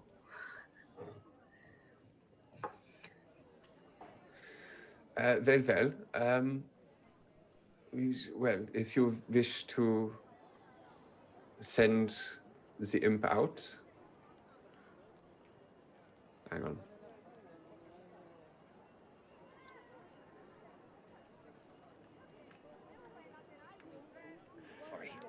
Sorry. Very well. If you wish to send the imp out, we will see what he sees as we go. Will you need help walking yourself if you are using your familiar? I don't have to look through his eyes. He can just report to me if he sees anything. Ah, this is an intelligent familiar. It's a strong He term. can hear you. Intelligent is a strong term.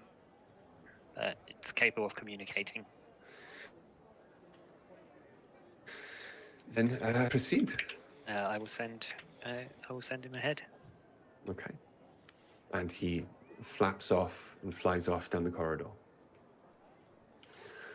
After maybe 20 minutes quietly walking and stealthing down the corridor, Sepsis, you do hear in your mind the touch of Worm's voice.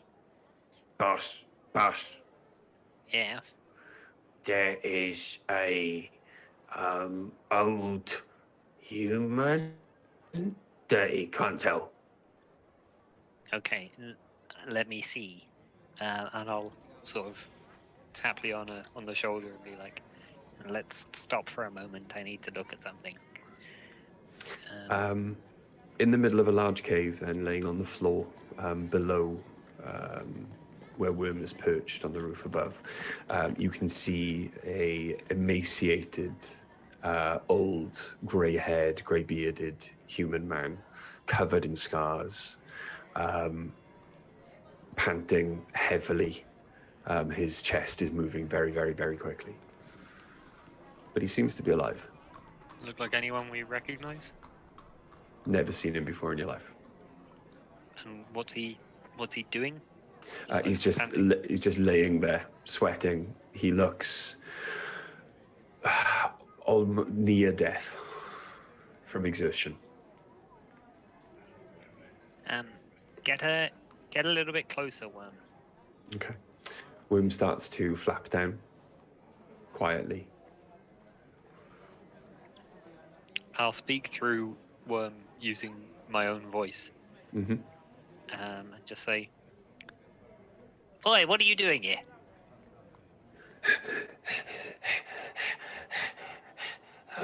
Oh, speaks? Who speaks? It's Jehovah.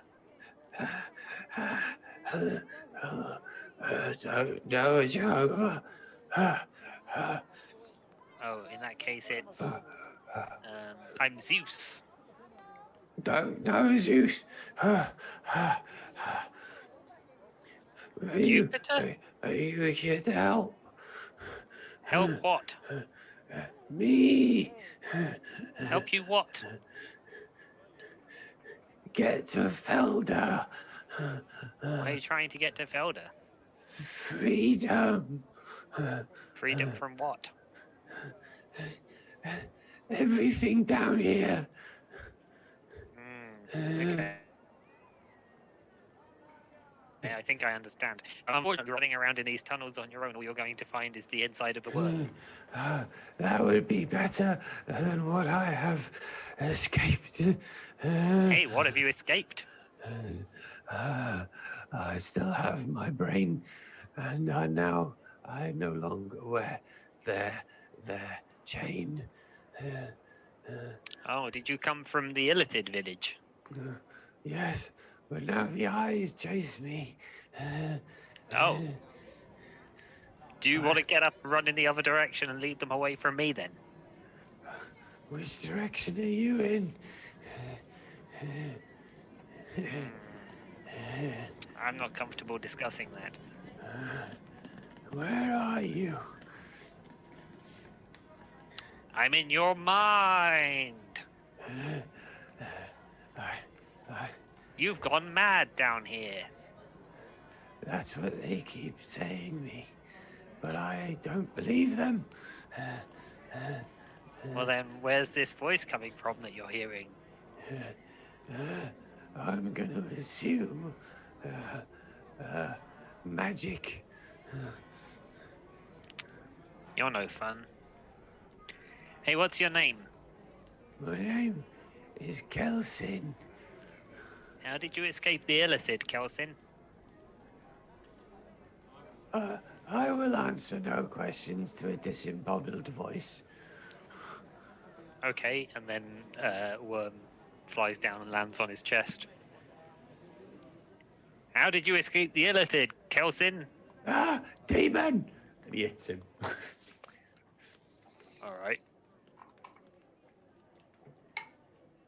Okay. It was a 4, which is lower than Worm's armor class. So Correct. his weakened arm just kind of goes to strike Worm and just flops over his chest. Good one. How'd you escape the Illithid?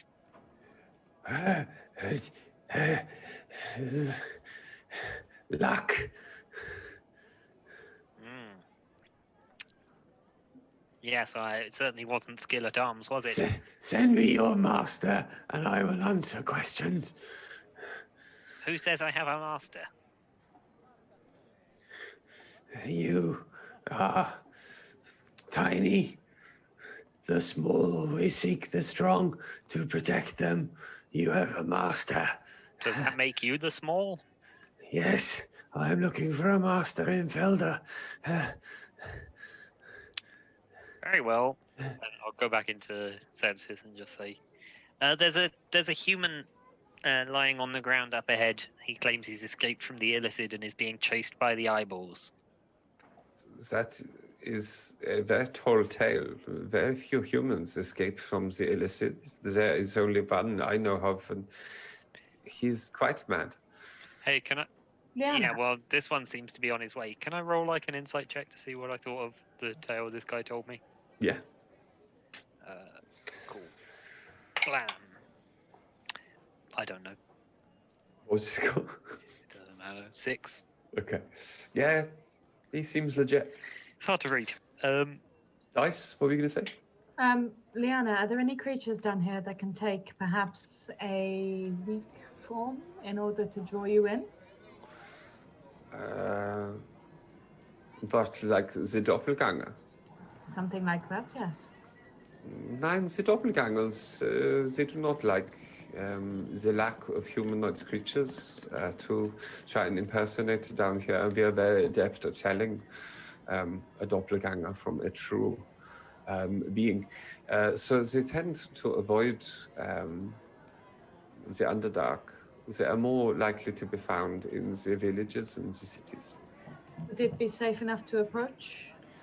It could be a shapeshifter, but I have not seen one in a very long time. No guarantees, though, right? Not since we were cut off from the Feywild.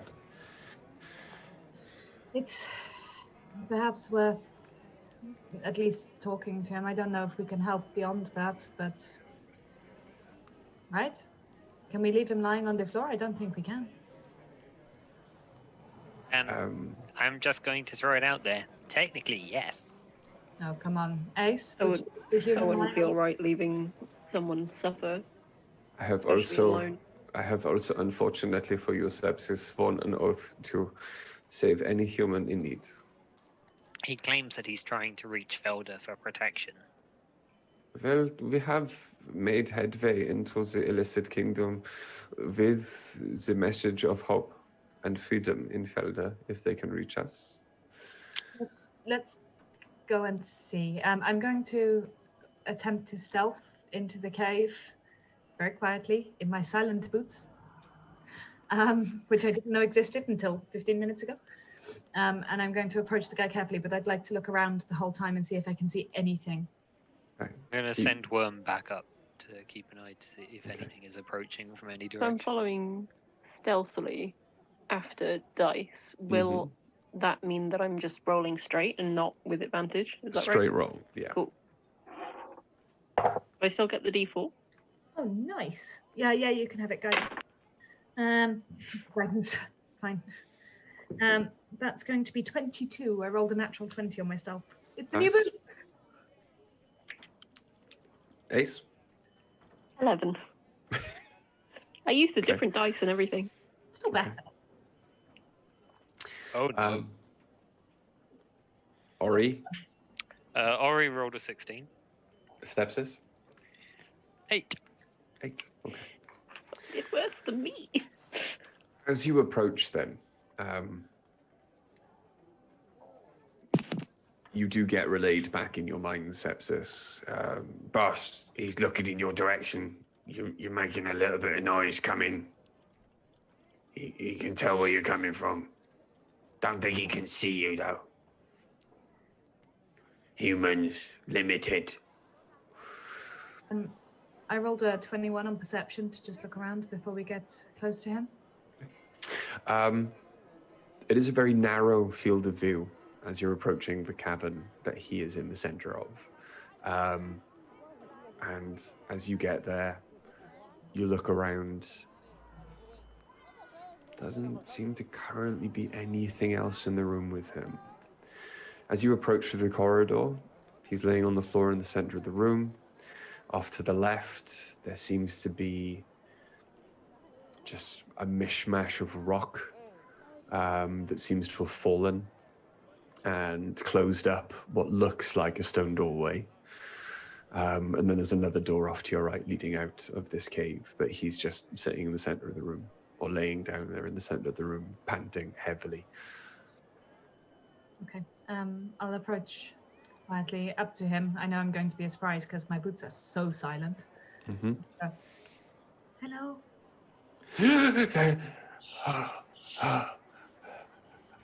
I cannot see you, but you sound like a woman. Well, yeah, I think so. Hi. Nice to meet you. My name's Janet. Hello, Janet. Hello. What's My your name? name's Kelsin. Kelsin or Kelsin. Kelsin. Hi, Kelsin. Do you want some water? I would very much love some water. It's been a while since I've had clean water that didn't taste like cave wall. Nice. I'm going to slowly sit him up, and I'll give him my canteen and like a handful of ration, nuts, fruit, trail mix. I'll give him some trail mix. Roll on alert, yeah? Yeah. Everyone roll a Yeah. perception check. And Worm is overhead keeping an eye out. Roll a perception check for Worm as well. I will. 10. I'm distracted. goes really well for me until it actually matters. Oh God, my perception checks though. So I got 11 for one, 11 for sepsis, and oh yeah, cool, 11 for Oriana. I rolled 3 11s. It's impressive. The night of 11s. 2 And what was 10s and a yours, 12 Ace? on the Sorry. die. Mine is 12, so only 12. just. Wow, guys. I feel so perceptive and shit. I know. We're so perceptive as a group.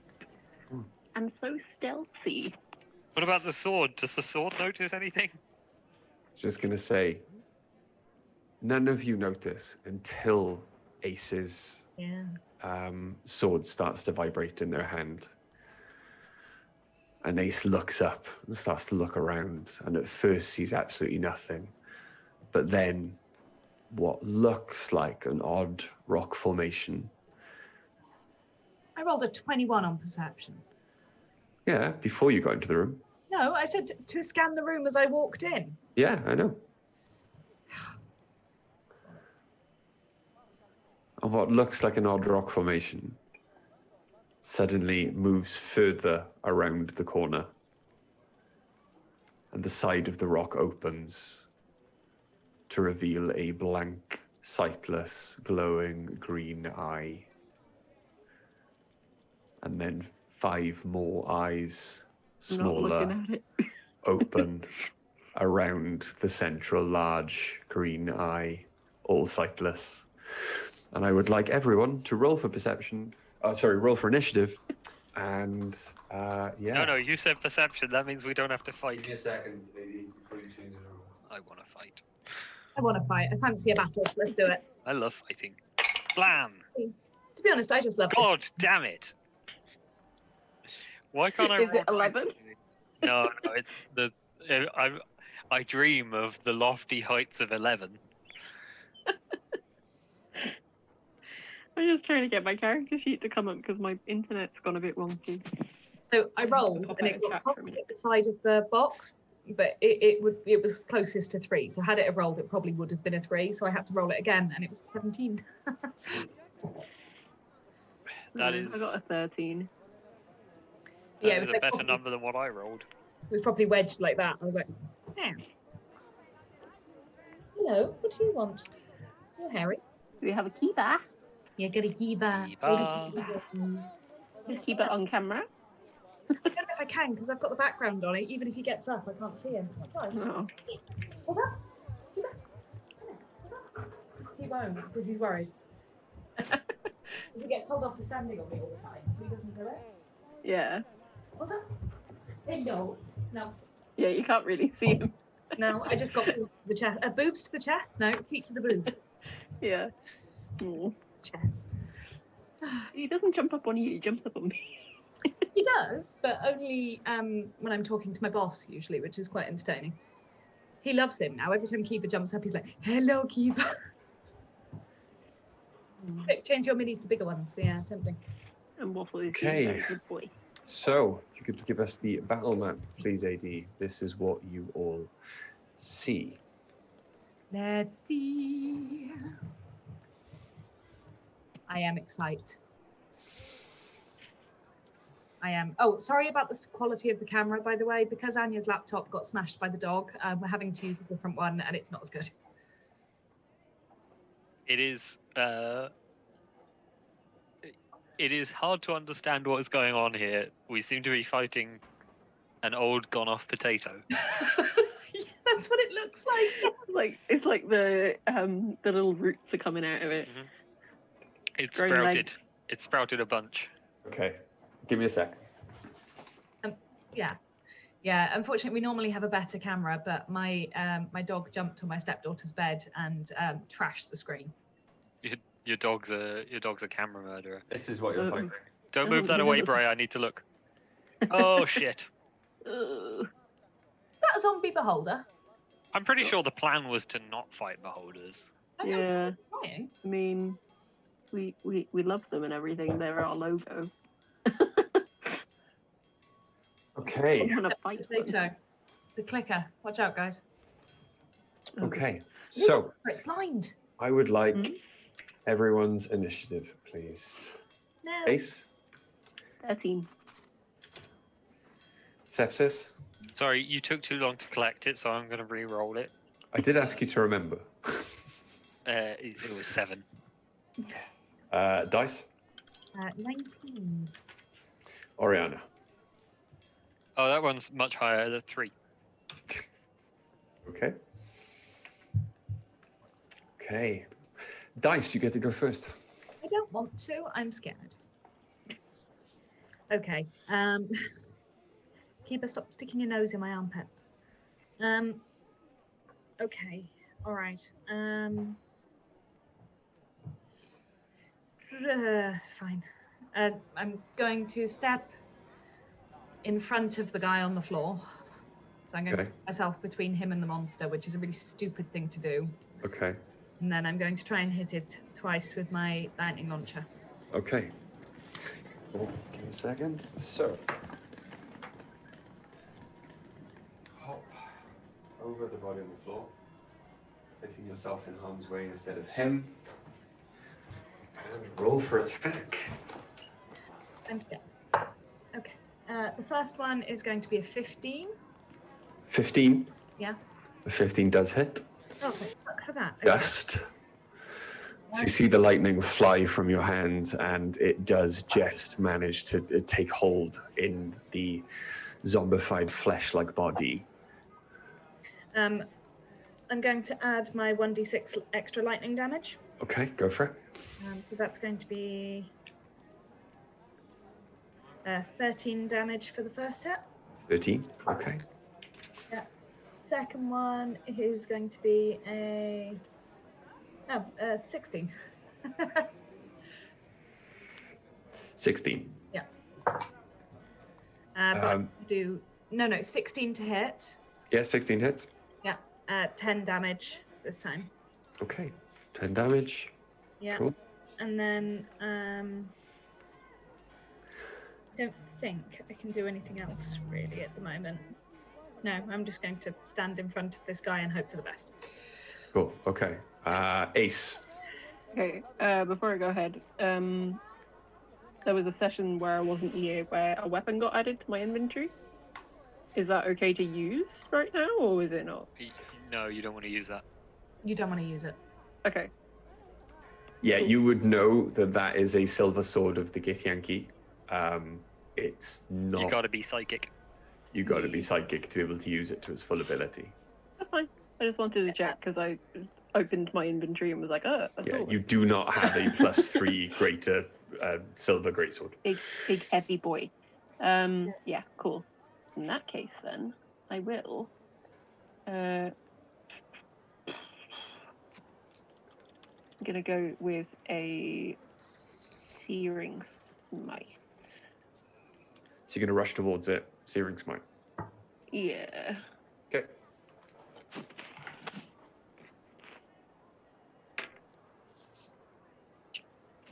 Right.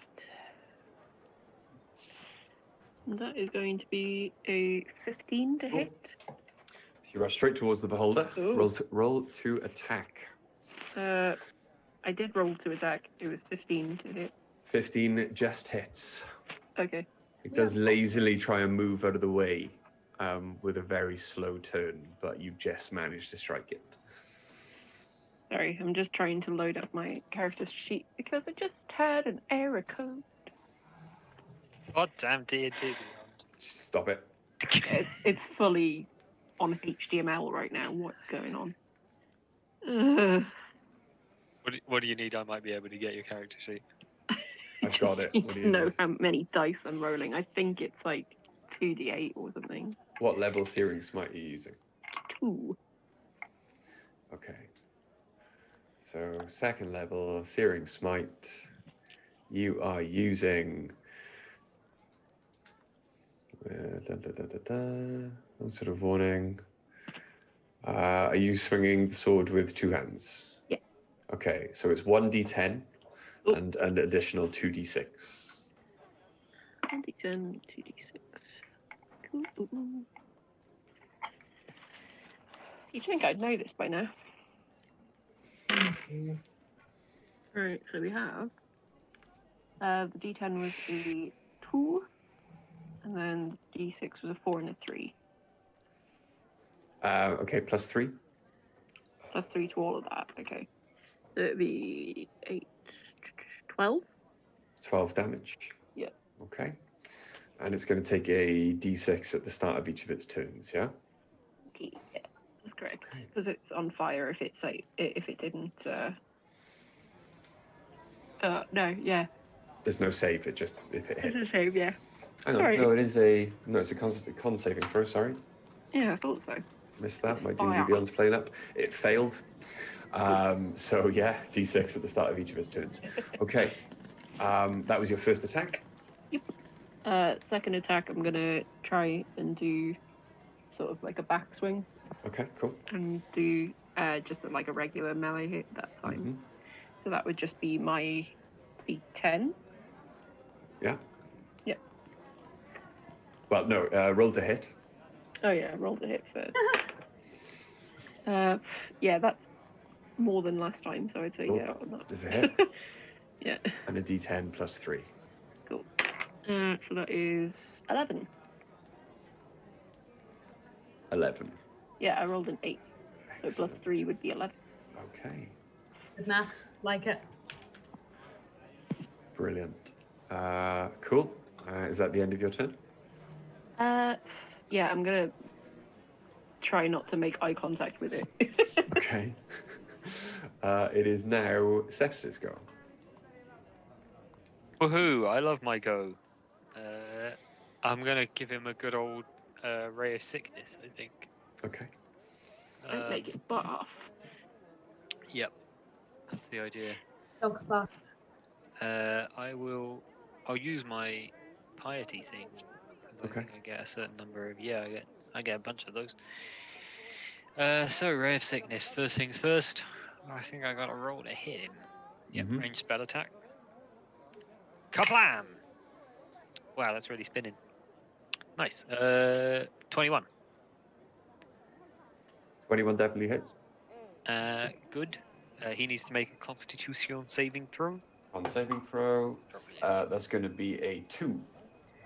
A 2. That doesn't pass. So No, I didn't think it did. according to this, it's poisoned until the end of my next turn, but I bet he's immune. Your ray lances out from your hand, strikes the zombie beholder, but unfortunately, from what you can see with your greater than most dark vision, it has no effect whatsoever.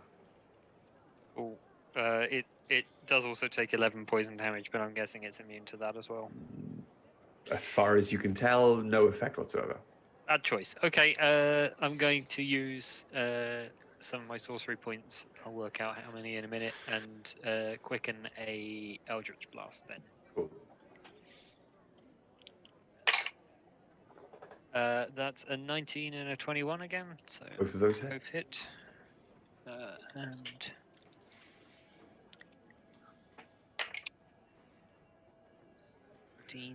22 damage from those 2 bolts. Okay.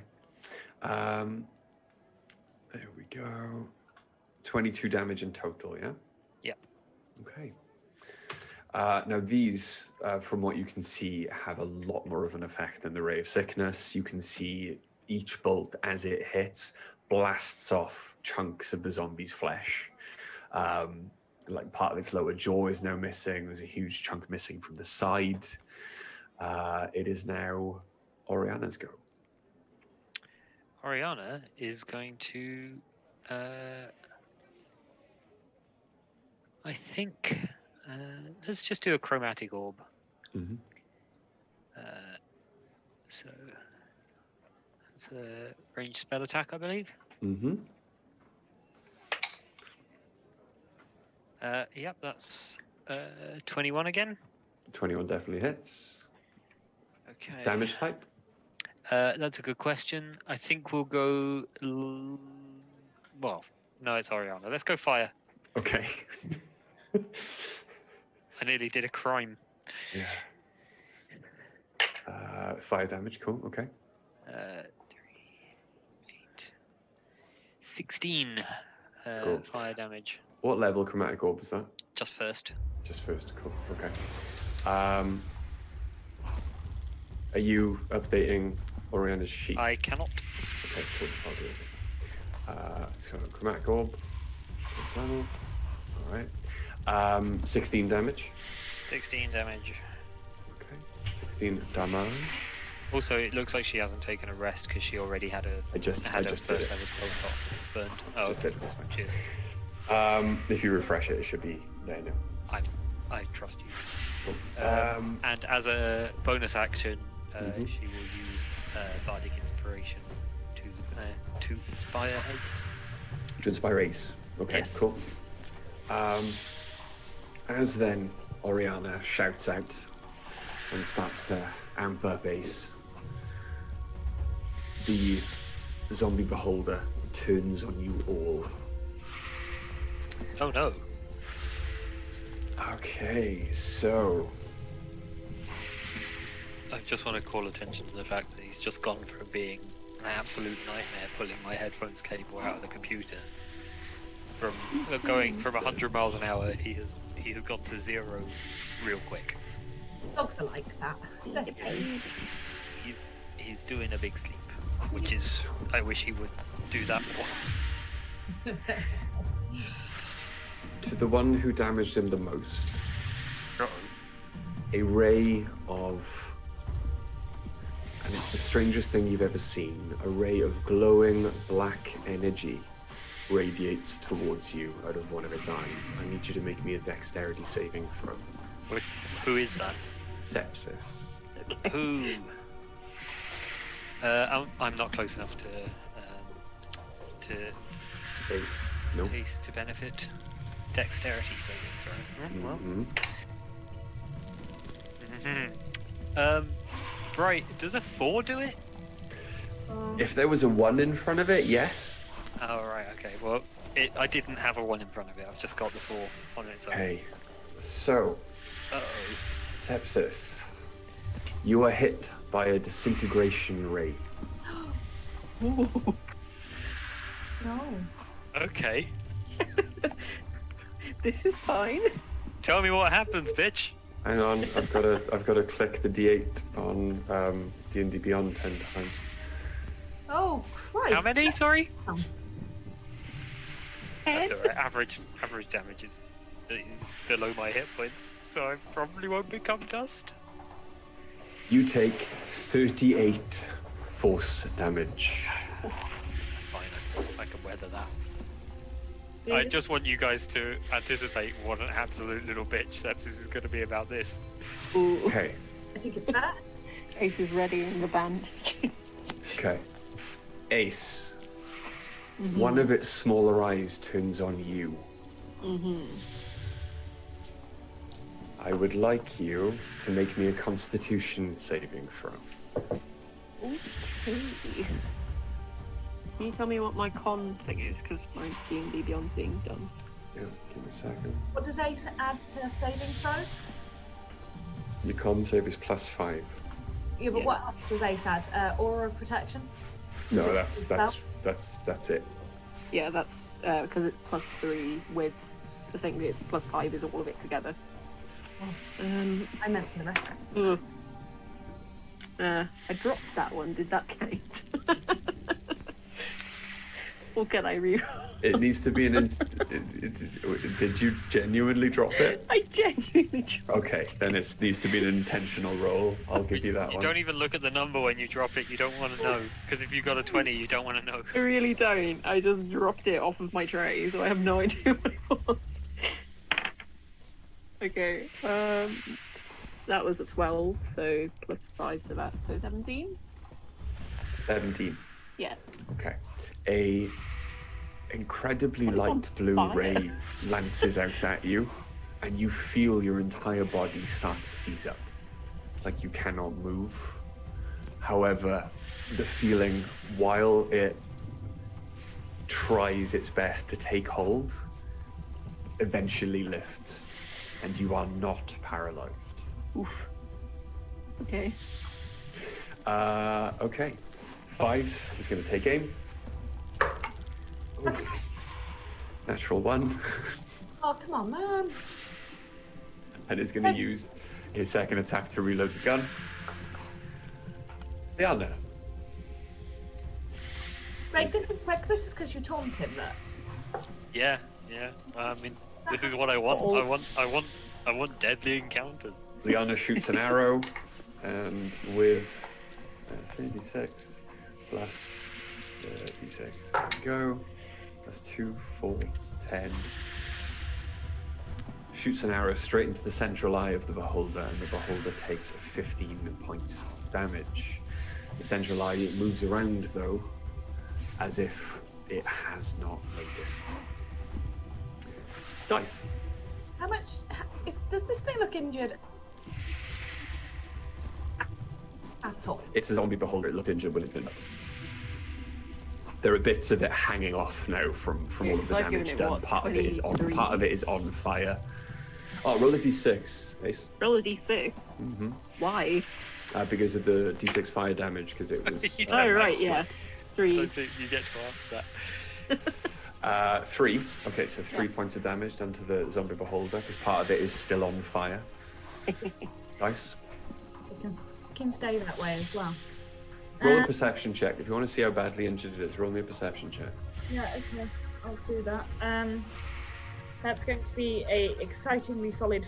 Okay, I don't know. I can't remember what my perception is. I'm panicking. That's 16. You can't see how it can sustain much more damage and still keep its shape. Okay. Be cohesive. A little bit more damage, and you may actually get it to fall apart completely. Good, that's what I want. I'm going to get purple energy crackling on my fists again. I'm going to try and hit it twice more with the lightning launcher. Go for it. Roll to attack.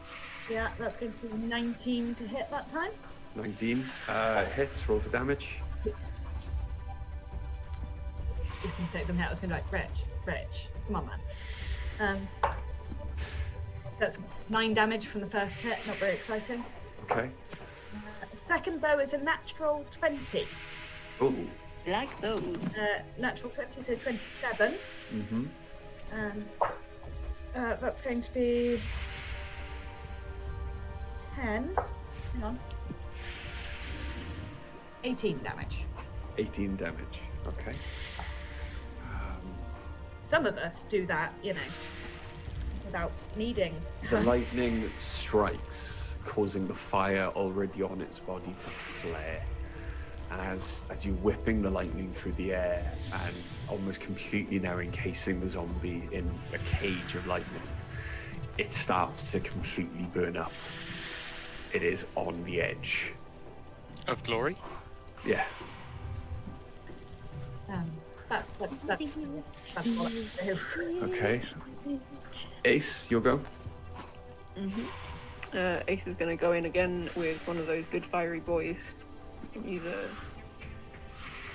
searing strike on him. Okay. Roll to attack. That's going to be an 8. Your first swing misses. However, because remember you have cast Searing Smite, it does take effect on your next hit. The next time I make contact. Mm-hmm. That was a pecking long roll, but I got a 24. 24 definitely hits. Roll for damage. It rolled for so long. So D10 and 2D6. Yeah. That is... Ooh, like a bit better. So 10... 16. 16 points of damage. Plus 3. Plus 3. So 19 points of damage. Okay. Give me a second. And... There we go.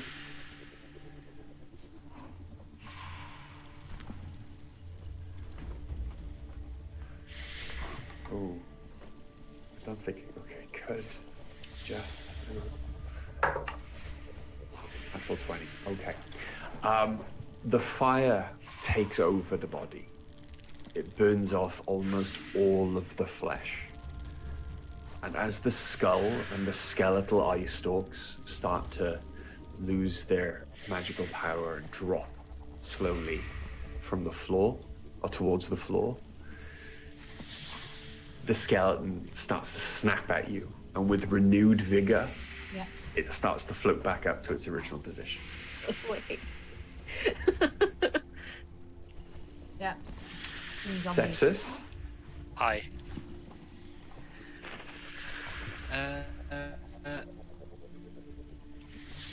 Well, I didn't like what happened at all, and I don't want it to get another turn. So, third level Chaos Bolt. Cool, go for it. Big oof. Roll to attack. I am rolling to attack. I rolled a 4. So plus 8, Okay. that's 12. I don't think that hits. No, the Chaos Bolt unfortunately sails through its open skeletal maw, but does not hit any bone or mass and just keeps going. Sepsis swears and just yells, "God damn it! Why won't you die?" And I'll burn a couple of sorcery points to quick. And I'll last. Okay. Why won't you die? Okay, one of those is 17 and the other one is a 23. So those do Both hit. hit. Roll for damage. I will.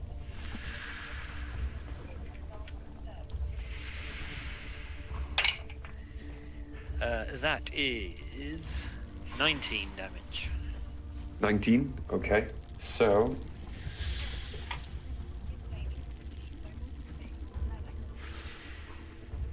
Sorry, Google has decided that I was asking it. Yeah, it was like I can hear a faint feminine Yeah. voice in the background. It decided I was asking it, what is the main aim of Agenda 21? I mean, what is the main aim of Agenda, Greg? I don't want to know. According to Wikipedia, its aim is to achieve global sustainable development. Now we know. cool. All right. So as the force bolts fly through the air, striking it in 2 locations, it shatters some of the bone. Its jawed bone then completely falls off. It is now just a floating top skull with the eye stalks. Again, it starts to float down, barely about to touch the ground, and suddenly it surges back up into the air. There Yeah. are cracks now all over the bone. But it is still going. It's still standing. Yeah, Not does that better make it than it ever Oriana's go? It is Oriana's go. Okay. Let's go for...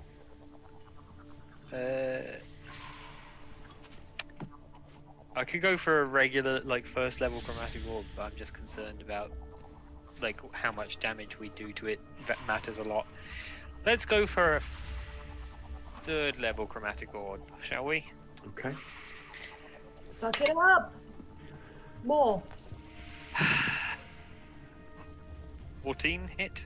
A 14 just misses. The chromatic orb sails past. What's going on with your dice today, Greg? I don't know, they seem to have a sense Roll of the being dramatic. Stinky. Burn two sorcery points for me, and I'm gonna fling Ray of Frost at it. Okay, can you roll me a d20? Wild magic first, surge? please? Yes. One of those good boys. Nope, that's a 5. Cool. Okay, Ray of Frost. Is it 1 ray or does it? Yeah, no, it's 1 ray. It just increases the number of dice. Yeah, that's gonna hit. That's a 21. Definitely hits. Roll for damage. That is 2d8. That's 11 cold damage. 11 cold damage. Okay.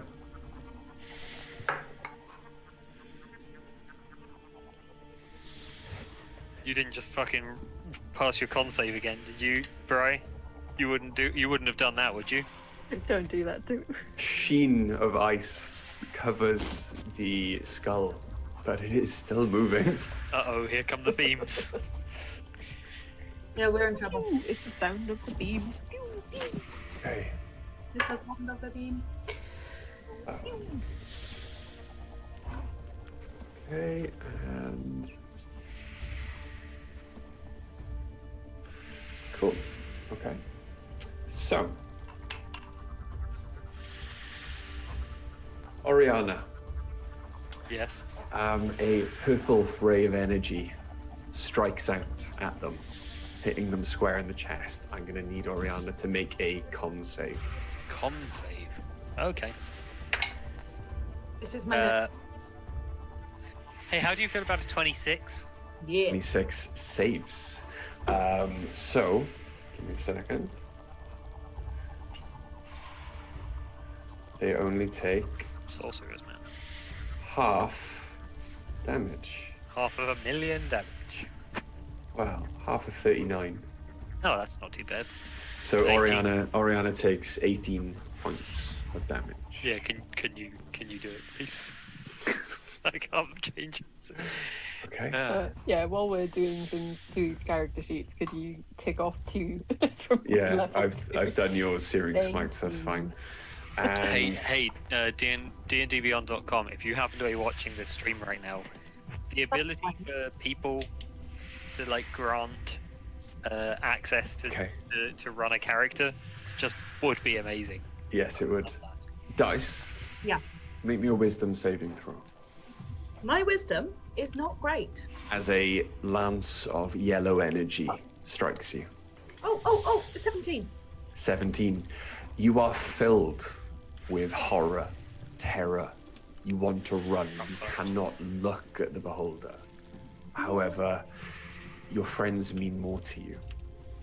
You steel yourself, and that feeling of unbridled fear immediately goes away.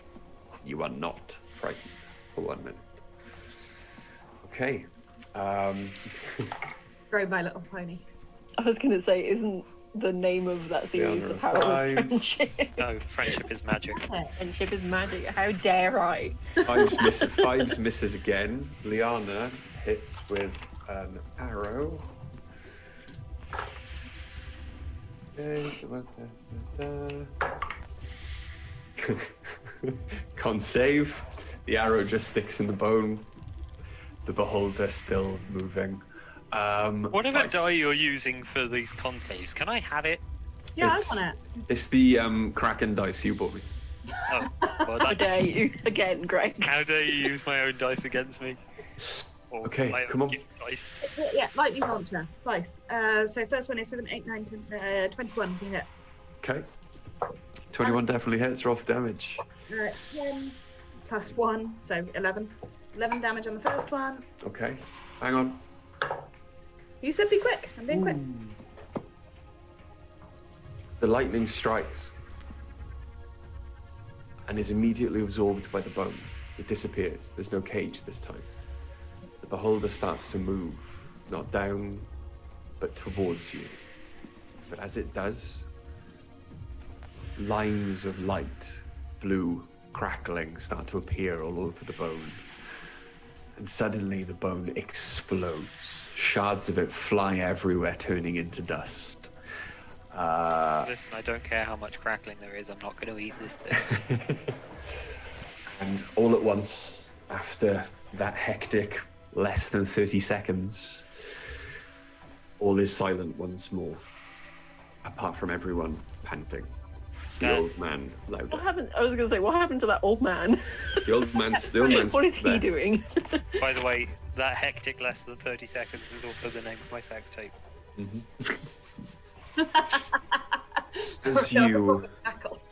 As you scan the area for any more danger, everyone roll me a perception check.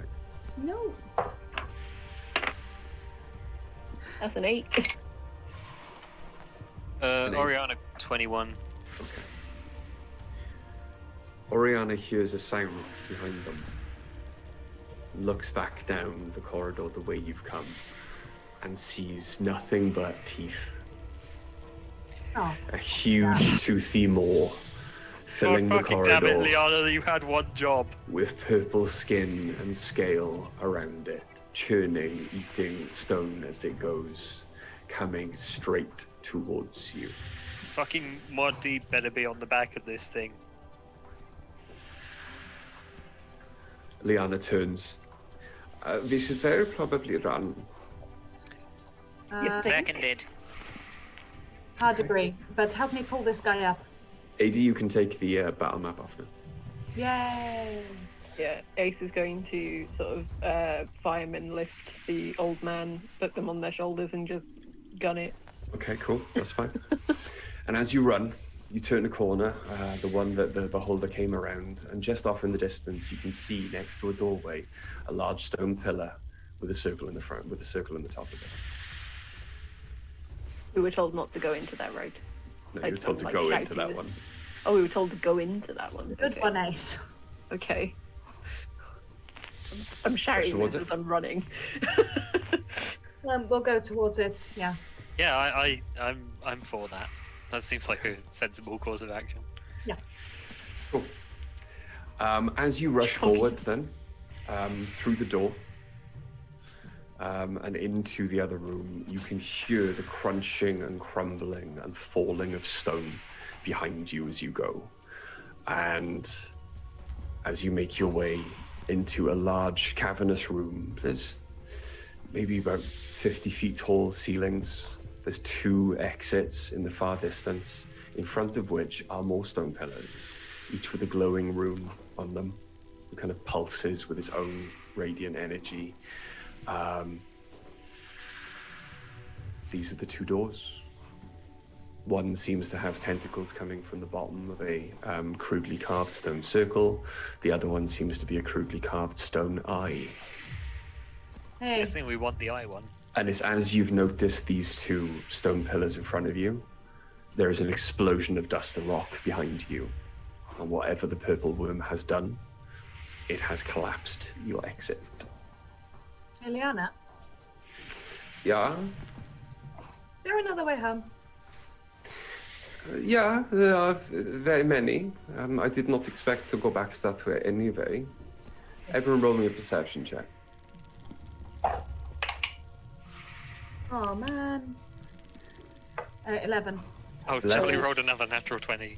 Okay. Yeah.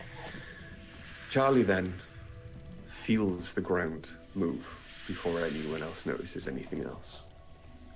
There is something coming from below.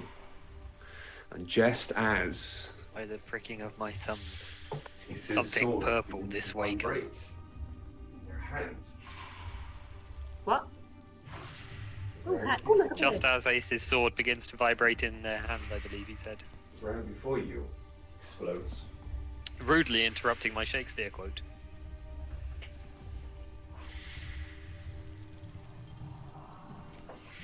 Surging up out of the ground. Big. Is a large, many-limbed, dragon-like creature. Oh, you fucker. I watched you paint this, you absolute. Is that a fucking behir? It is a behir. Here, be Could it be there. somewhere else, please?